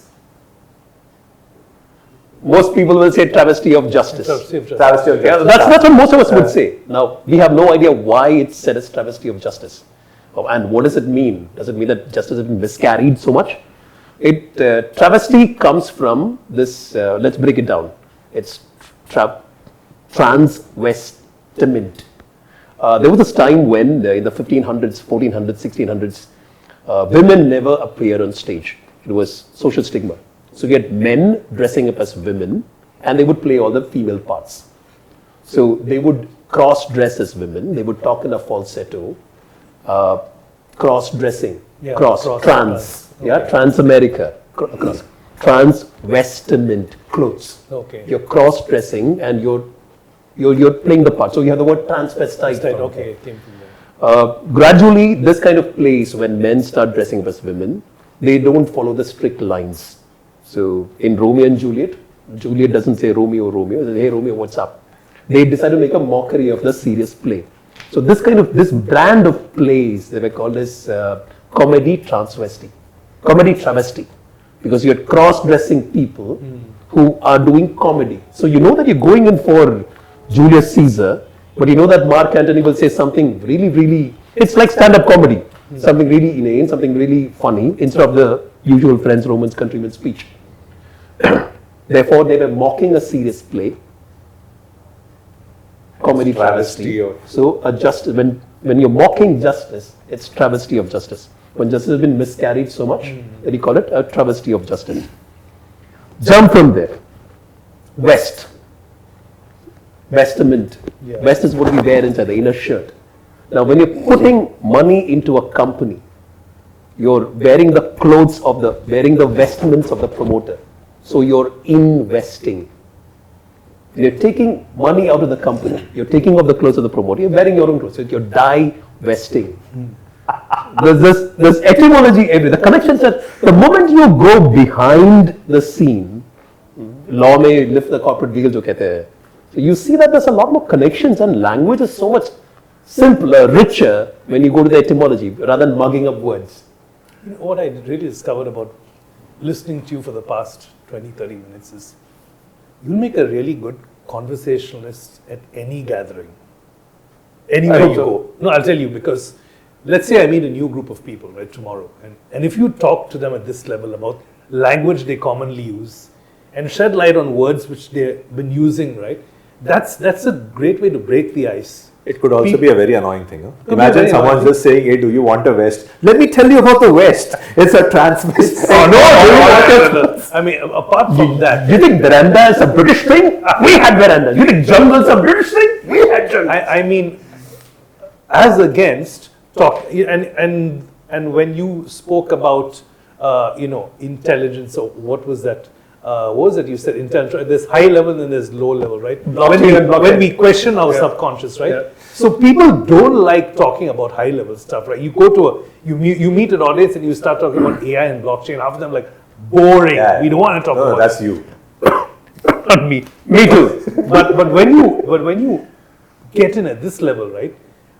It's something which we normally talk about. It's much more easier to relate, talk, and get a conversation going for a long time. Actually, so. And so why isn't this glorified against that? Because people, AI, blockchain, wow. But in my opinion, this is more of a wow factor, taking something which we've taken for granted so long and shedding light upon it, whereas finding something really sophisticated in the world which nobody understands, not many people want to know, but think is great if they know that. What's your take on this? Well, I think that's a very tough one to answer in simple language. So break it down etymologically. I wish. No, I think when we talk about etymology, we are actually looking for common factors. So apparently the term for window in Malayalam is janala. And it's the same term in Portuguese. Most of the Malayalam words are connected to because the Portuguese landed there, right? Vasco da Gama came in. There's a lot of influence. I'm sure that table is called maize and it's called mesha in Malayalam. I'm sure that there would be some other language that's got the same words, just as you're looking for commonality, you're looking for unity. I think language, when you look for unity within language, we speak the same words. So, wow, that's a good way to actually bring common connects. So, yeah. So imagine two people who don't know each other's language and they're trying to have a conversation. If they realize one word that they know in that language, they may try using that word. If you and me are trying to speak and I'm saying that sit on the chair and you don't understand, I'm saying chair. And then you start using chair in your language as well, saying chair, throw it on Krishna. Yeah. Right? Now, chair is something I can understand, and now everyone around you, if they want to communicate with me, may start using chair as the common word. And I'm guessing that way words just start getting absorbed into languages. And you try to be heard, you try to be understood, and suddenly you realize that there are more ways to be understood. But I am fascinated how the words like travesty, how did they decide to combine words? That is so weird. And now, as I said that, I realized that no, we do it as well. Dink is we just say dink, but we mean double income. No, we abbreviate everything nowadays. Yeah. A few generations down the line, people will be like, "Do you know what dink actually was? It was double income, no kids. It was an abbreviation. We are just using it in a sentence now." And then interesting abbreviations come up. I think it's called retconning or something, right? SHIT. Can we say that? I don't think I say that. Yeah, SHIT. It's apparently manure that was shipped from one place to the other. So it's called ship high in trans. It's fraud. It's not true. Yeah, it's not true. But then that's what they say. The F thing that we say, it's fornication under consent of the king. Yeah, I've heard of that. Yeah, but which are proven to be wrong. It's fraud. Right? But I like that. You appreciate the word better. You appreciate SHIT also better. So, on etymology, right? Since you're studying the root of the word and making it, does understanding etymology make it easier for you to learn a new language? Is this the way to go about it, or because I've been told that I struggle with learning languages because there's a whole new vocab you suddenly have to embrace. Your mind needs to embrace. And if I start getting to the etymology of each of those words there without being able to pronounce them first, right? And I'm guessing there's a lot to the way you learn a language. Does it make it easier or does it make it tough? If you know a few words, it does. Like most of the times we realize that French is English pronounced in a different ways. So you realize that it's more about the number of words that you know and the meanings. If you know if there are common connects, then obviously it's like, oh man, yeah, this is what we say in our language. And then you make those connects, and I think we all work on happy brain power, right? When we realize that success fuels. You remember Simon on episode 1? Yes, yeah. He said that in Hindi we call this darwaza. Yeah. And it's very similar in Russian. Yeah, I forget the word, but the Russian word for door and the Hindi word for door is very, very similar. Right. Yeah. He said that on our first episode and we were shell-shocked that how did that. And he mentioned a couple of more words where the Russian and the Hindi is extremely close. It's almost as if someone went and spoke Hindi there. Apparently there's a close connection between Korean and Tamil. Is it? Korean. And Tamil. I did not know that. Sometimes when you watch these Korean... Dad is appa, right? They say oppa. And several, I think the words for days and days. So the problem with etymology, and now I'm not a linguist, I'm a finance guy, as boring as it comes, so I need to do a lot more of reading than I wish I... Let me double down on this. Now, reading on this, you're interested in etymology, you're interested in being a voiceover artist. But as soon as you become a voiceover artist, you suddenly realize that you have to practice for 6 hours to give 1 hour of speech. Now, when I first, let's say I'm interested in learning the guitar, but I suddenly realize that my fingers are going to start chafing and I have to really practice and it's going to sound really bad. Right? And someone's paying me for it. He's like, here, practice the guitar as much as you want. At some stage, I'm going to feel like, man, passion, theek hai, but this doesn't feel like it. Didn't that ever feel? Yes, there are days when you have off days, like, kya kar raha ho yaar? I can't even talk to my child. I can't even yell at someone because they've done a bad job, because I'm trying to save my voice for the next project. You actually feel that. But then, yeah, I guess that's common for every other thing. There's one very good line in Gone with the Wind. I think Scarlett O'Hara says that I have a pride. And Red Butler tells her that, you really can't eat your pride, right? You need money. So passion is fine, but unless it makes money, you can't. I come from a social investment fund, and our CEO was a lady called Shama Fernandez. She said, all this passion and charity doesn't work. It works only until you have money. The moment that money runs out, charity stops. So what you're trying to do is you're trying to ensure that there is enterprise, which means there is profit motive, profit motive. You need to lend money to this guy rather than give him money in exchange of his shares. You need to repay it, which is the principle behind microfinance. You're lending money to them, you are repaid, there's a responsibility attached. If you don't repay it, then your trust is eroded. So you will most probably not be a fan of the freebies right now happening under guise of politics. I don't think many people are fans. I don't think the politicians themselves are fans, but they didn't do it because. But recipients are clearly fans. Well, they did lose the elections despite freebies recently. So maybe even the people are waking up. I've always wondered this, that how do we, let's say, so you might understand this since you are in finance, how would you explain to your maid what inflation is? If your maid just says, these people are giving me free money of 50,000 rupees in my account if I vote for them, so I will get free money. In fact, I think everyone should just print money and give it to everyone. How would you be able to explain inflation? Oh my God, yeah. I haven't done that yet. I need to start thinking of you adjust to the gold and stuff like that. I dread the day my daughter's going to ask me that question. But I'll have to think some etymological way to make it simple. I think that is the root cause of what is wrong in yes, politics. yeah. The fact that most politicians are not able to explain why doing this won't be good for you. Yeah. Right, what Sanjeev Banerjee was saying, efficiency and effectiveness. Since most people are speaking about efficiency and not a lot of people are worried about effectiveness, they are not able to understand the difference. It's like, money is money. Give us money, we are good to go. But a lot of people don't want to understand. They are more interested in what's ahead, what's in their pocket, and what to spend. Right? I mean, a lot of people don't want to see the big picture. Because they want other people to see it for them, and they love to play at the, at the tree line. Also, what we spoke, I think, off camera, initially the earlier generation, the previous generation, they used to think decades ahead. Yeah. We just think for the next election. I don't care if I take these many loans. I know that the next government's going to come and give a loan waiver. You're actually ruining the credit culture by giving these loan waivers and this and that. There have been studies on this, how loan waivers in India are actually ruining a certain credit culture. We're actually propping them up. The moment the prop is removed, you just come tumbling down. So where have we reached? From politics to etymology to... Yeah, okay, wow. Yeah, wow, I love this podcast. Make sure that part comes in the intro, right? Okay.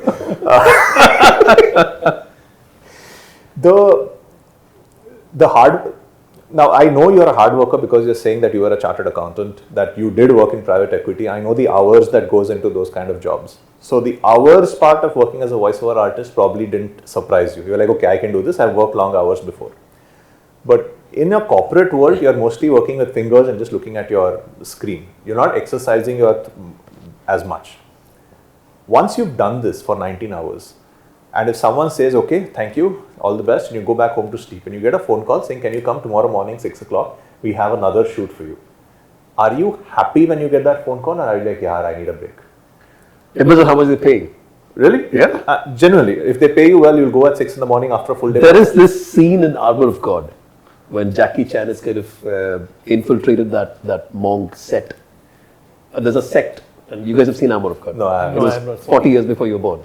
Thank you. This also comes in the intro. Yeah.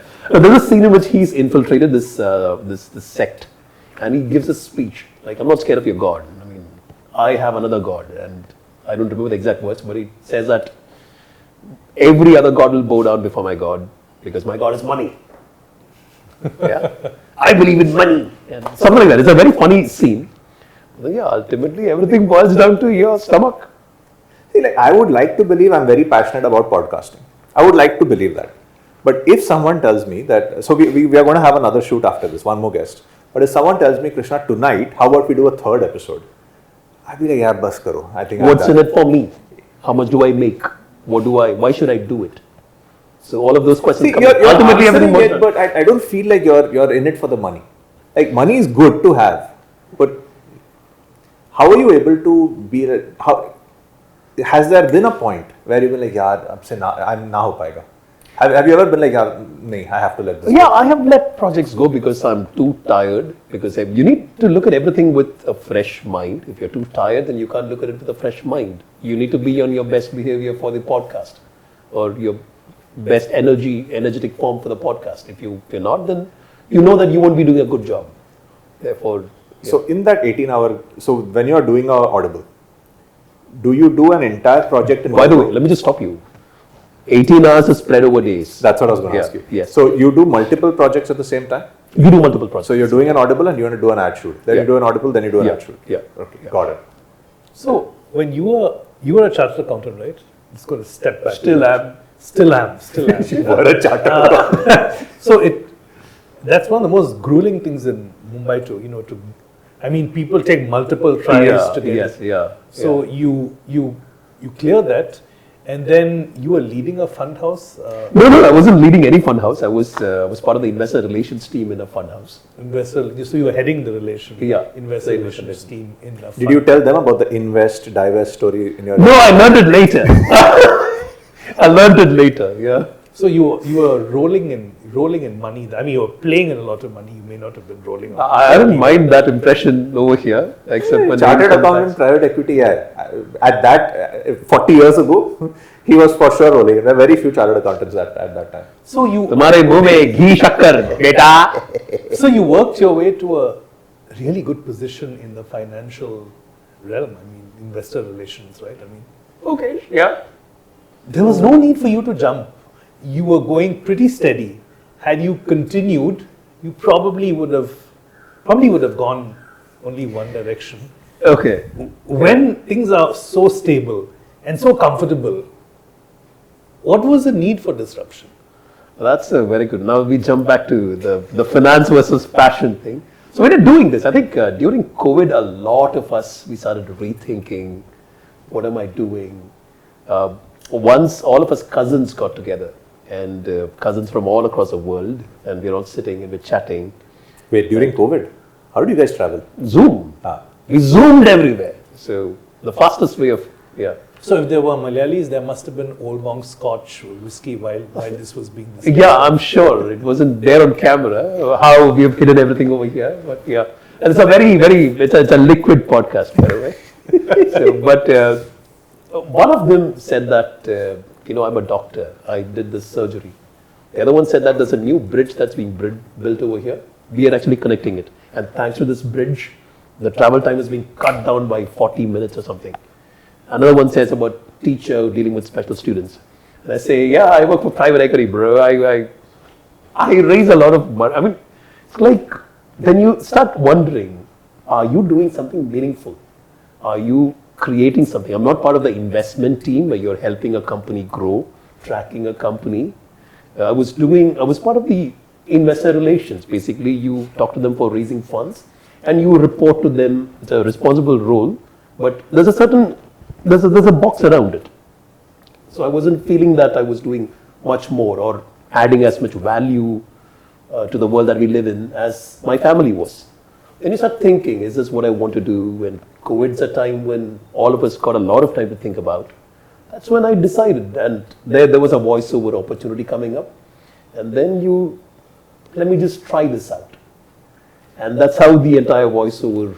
So the barriers for entry into this field are quite low. Right? Zero, right? So in other fields where you need some level of experience or somebody has to refer you, here tomorrow I can decide to become a voiceover artist and people will say, okay, I'll just read this and we'll tell you. So is it? Yes and no. So number one, you need to be a little, some technical knowledge about the mic and how your sound translates. You need to have some idea about audio editing and stuff. Okay. You need to know how to lift and drop your voice. You need to know how to modulate. Like I said, example, lift and drop. How will you give me this glass as if it's a very priceless thing? How will you tell me that, hold this carefully, don't drop it? And how will you throw this across me if it's a plastic glass? Are pakadna? Yeah, they are. Or there's a famous Rajkumar Rao segment on YouTube. Ladki bhage, ladki bhage, ladki bhage, ladki bhage. Yeah, the navarasas that come in, the 9 emotions that come in. So it's about how well can you emote this? How well can you do it? Everyone's got time pressure. A movie needs to be released. So the dubbing director won't wait for your best take. If you can come to the best take in 3 takes or maybe a 1-take artist. I tell you this is a line and you can say it exactly the way I want it, the way I hear it in my head. I don't need to tell you to 37% increase or 60% increase, stuff like that. So it's how you understand that language, that opaque, hard to quantify language. And that can come only when you repeat a line, repeat an emotion, you practice. Artists practice, actors practice their craft. They observe and they observe the entire mannerisms, and so you listen to a lot many audio clips of famous speeches and how do they do it? How was Jack Nicholson? Yeah, the as good as it is. As good as it gets. Yeah. No. A Few Good Men. A Few Good Men. Yeah. Yeah, that famous speech between Tom Cruise and You Jack can't Nicholson. handle the truth. You can't handle the truth. Yeah. So do you actually say you can't handle the truth, or do you say you can't handle the? How much of emotion do you get in? That's what separates you from the regular crowd, chat. yeah. Whenever you say this, now I can remember one scene in Sarkar Raj from Amitabh Bachchan. In the ending, have you seen the movie? Sarkar, I have. Just Sarkar Raj is, so in the ending, after everything's happened, no spoilers, Abhishek, so Amitabh Bachchan and Aishwarya Rai are sitting opposite each other. Aishwarya Rai is, That's the Aishwarya second Rai one. is- The third one, I think. Second one, Sarkar Raj. Oh, right, okay. So Aishwarya Rai is confused about what all has happened, and Amitabh Bachchan is sitting in his pose, and he explains that I know who is the person who has done all this, and he says in Hindi that now the line is that this person is coming to pay his respect. In Hindi he says ये आ रहे हैं अपने श्रद्धांजलि देने. In Amitabh Bachchan, the way he says it was, कल वो घर आ रहे हैं, इन्हें श्रद्धांजलि देने. Like you could just feel that sarcasm that he is the one who murdered and he's the one who's coming to give Shraddhanjali dene. Like you could see spit coming out when he said the Shraddhanjali dene. And that moment, even when I was watching it on the big screen, that was a moment I felt, and this guy legit is one of the best actors in the world. To be able to convey that much emotion in one word, and that I think harks back to what you're saying. Can you do that in one take? I'm wondering if he did it in one take. Maybe the director said, focus on this word, or maybe he did it himself and the director's like, that's perfect. Sometimes directors say that some of us, we can't pronounce every single word that we come in, right? So voiceover artists, they do this tongue twister thing so that you can flip between languages, you can say certain words which are... Betty bought some butter, that? Yeah, that's the simplest thing. I can't say that as comfortably as you said it. Iris wristwatch, Swiss wristwatch. I can't say that very clearly. I'm evidently very bad at this. You need to be... What was it? What were you talking about? I forgot. The Shraddhanjali. Yeah, so people say you can't say that word when it's not really coming out in your take. So change that word. Say something else so that the take comes out. They change the word. Oh. Yeah, some dubbing directors, they have that particular... they have How much freedom do you have when it comes to an ad? If you feel like, oh, you know what? I could play around with this a little bit if you let me. Yeah, 2 things. So, the script is usually sacrosanct when it's blessed higher up in Script as in the words. The words are sacred. You can't play with the words. But sometimes the ad agency knows that you're a native speaker. The person who's approved this in marketing is not a native speaker. So when you know that this word is wrong, or there's a better word. Not when it's wrong, but you feel like, no, this is good. I think I can make it better. You can do that. Allowed? But ultimately the director is the one who decides because it's his vision, his project. Directors, do they allow this to happen? Like, okay, try, let's see what you can do. They do. Yeah, they do. Have you ever been for one such audition where they were auditioning for a particular part, right? And there were other contestants along with you who came. You know, how does it work like the same how it works where they audition for actors, where you all go to a place and they like interview 30 or 40 people for one role, and then after multiple rounds they select one. Does the same thing happen? It's similar, except that we email our voice clips. We don't need to go there. We email our voice clips and they select. And the dubbing industry is, I remember my first dubbing. It was in a very reputed studio. It was, I can name the movie, Fighter. I had a bit role in that, a voice role. What did you do in Fighter? I can't name the role. Watch the movie. I've seen the movie. I didn't. Where are you? Now I have to rewatch it. I have to. You don't see my face. You obviously, yeah, but right. So You may not have even known Cyril back then, right? I knew Cyril back then. How old were you? How old were you? You're talking about Hrithik Roshan Fighter. Yeah. Hrithik Roshan Fighter. Yeah. Right? How old were you? 1 year old. Fine. But the point is, it came out recently. Bro. Yeah. Why can't you reveal? You're not allowed to reveal. NDA. Yeah. No, watch the movie. Watch the movie. I will. Now I have to watch it again. Yeah, so- Now, off camera, we were talking etymology of names. I am very interested. Krishna is very easy to make out the etymology. What's Mario? It was never easy for me to make out. Sorry. Yeah. Remember that blockchain and the other thing? Yeah. What does Mario mean? So there's. I can tell you. His mother was in Rio de Janeiro, so she named him Mario. Sorry, go ahead. Just let me listen to that. Mario? So I've heard multiple, reasons why I was named why I was. Right.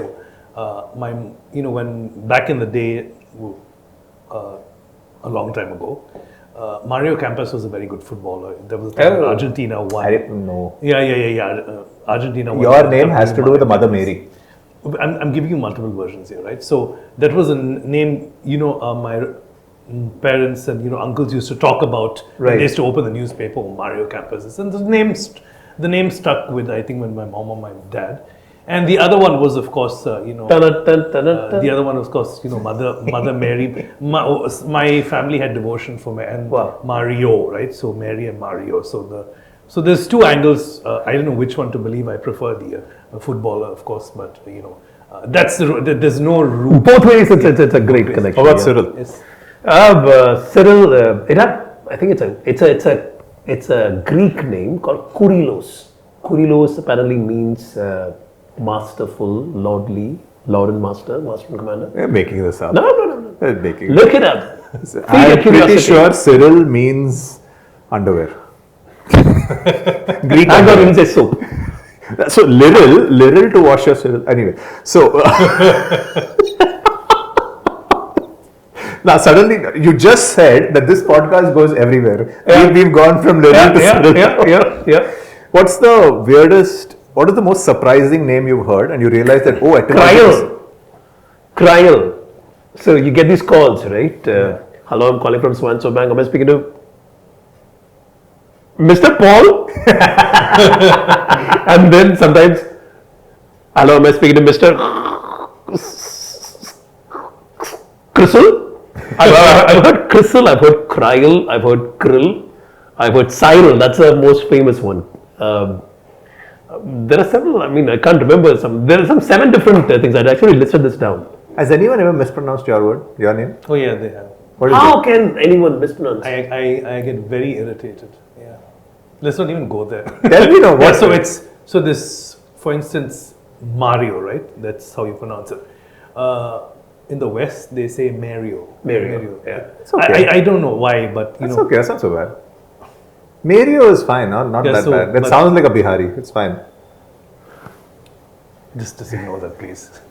So Mario, but most people don't get it right because it's Mario. But I've heard people, Indians, in Asia, they get it right because Mario. The Italian will say Mario, right? That's the proper way of saying it. Right? Focus on the R. But when the West, they tend to. I was so sure you would say Mario. No, I don't. I mean, there's no way.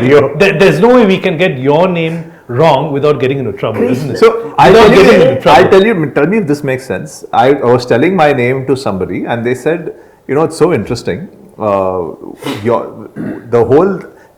whole Christ as a last name of Jesus was something that was added later. His name was Jesus of Nazareth and that's it. What they did with pronounced Nazareth. Nazareth, I'm so sorry. So the whole Christ thing. He said Nazareth. Yeah, he said Nazareth. I'm not from there. It's a proper noun. We were curious. Nazareth. Yeah. Nazareth. Now, what they said was Krishna. Nazareth. They can spell Nazareth. Jesus. I'm still Nazareth.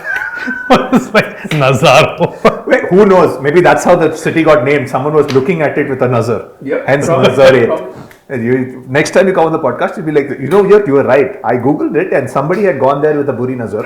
That's why. Caesar is the same as Caesar. You're the most powerful emperor, right? Yeah. It's the same thing as Kaiser in Germany. Yeah. And the Russian Tsar. Oh, You spoke about Russian. I know about Kaiser and Caesar because that's how I Tsar. first used to pronounce Caesar because Kaiser. I said Kaiser and they said no, it's Caesar. But then I saw Kaiser in German. I'm like, oh, that makes sense. Yeah, yeah. Where I was coming to is my name, Krishna. This guy said that it was originally Jesus of Nazareth, and they used to spell my name as Chrisistna.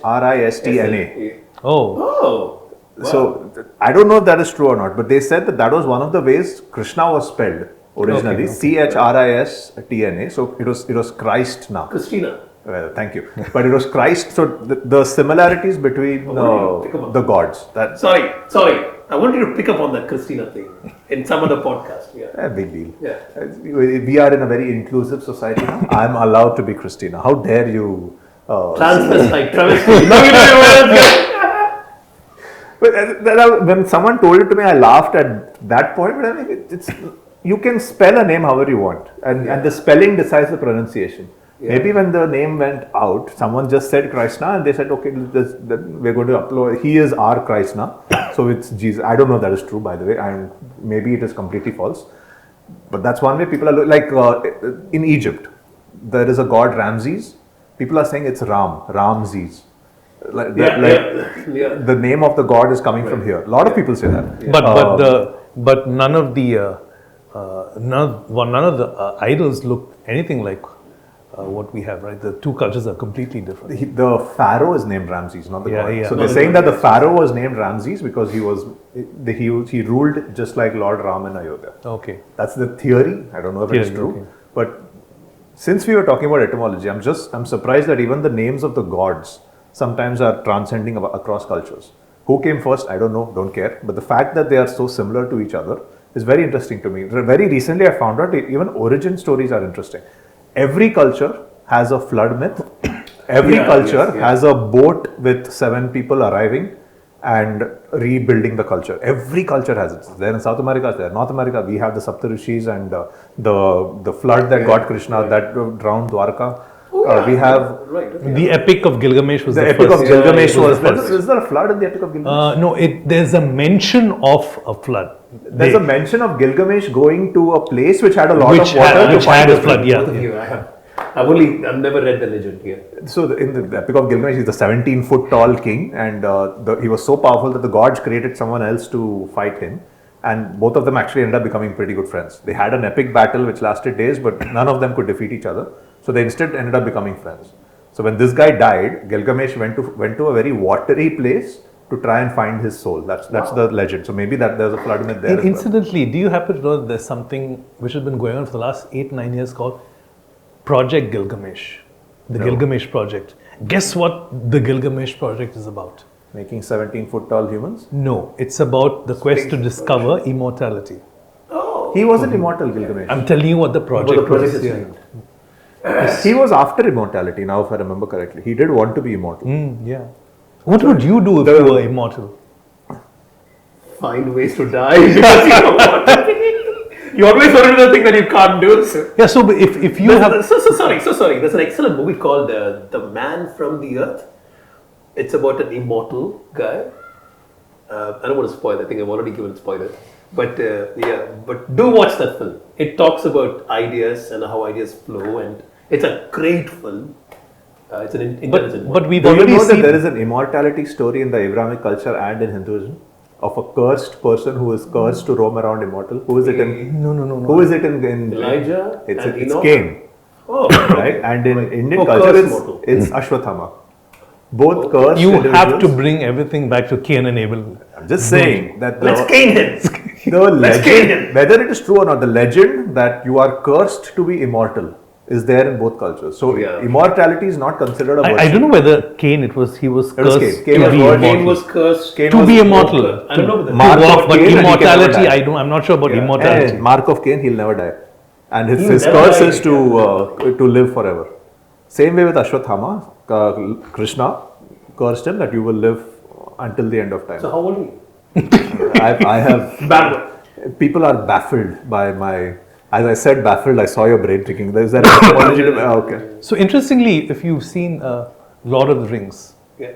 right? The elves, they don't die, right? I mean, they can keep on living, and as far as I remember, so elves don't die, and humans die. Right. So if you recall that, Okay. So sorry. yeah. So sorry. Is the mic okay? I just leaned back and I realized. Mike's I'm fine. so sorry. Yeah, sorry there. Here's one of the problems, right? If you keep living, I mean, the problem we have as humans is we have one life and we want to do so much. But now that you know you're immortal, then is the time going to come where you feel, okay, I've done all I want to do now. Why am I still here? Let me rest. In fact, I believe Elijah says something like that in the Bible, but I've lived long enough, I'm old, take me, something like that. Wow. I may be wrong, I have no idea, I'm not a Bible scholar. And Old Testament Most biblical people are very old. Abraham, when he leaves his father's house, is apparently 130 years old. No, again, the concept of time was different. Yeah. 70, anything more than a certain number was like 70 or something. 7 was supposed to be a mythical. In our own Mahabharata, it's told Bhishma Pitama, when he was fighting, was 130 years old. Yeah. Krishna was 75 when the Mahabharata was happening. Oh, is it? Yeah. Wow. At least that's what the Vivek Oberoi's translation says. And that's the best translation of the Mahabharata. That Vivek, he recently passed away, but his translations of the Ramayana and Mahabharata were very well done. Sanskrit to English as perfect as could be. I think that's a good place. Thank you, Cyril. We have been at it for more than 2 hours. Thank you so much. It is humbling to meet you. And I say that very honestly because I have followed finance as well. I never had the curiosity. And one of the takeaways I'm going to take from this is the band of curiosity. Right? That the moment your subconscious is controlling you, that means you're no longer curious. Instead, if you start, even when you're driving a car, we're so often subconsciously driving the car. Sometimes we need to wonder, okay, why is it that I'm doing this? Why am I not doing this? Why am I not doing that? When you keep being curious, you may suddenly find a new hobby, a new way to keep yourself interested. Absolutely. The etymology, the travesty is something I'm going to keep applying on you. And because you are a travesty of a human being. You're cursed to wander the rest of your life. And thank you for telling us about voiceover artists. I want to be one someday. Reference. Yeah. On that note, I charge. Pineapple Podcast episode number, I've forgotten which episode we're on. It's that long. But I'm going to assume it's episode 9. number 8 is in the books. We'll see you later. Thank you. God bless. Live long and prosper.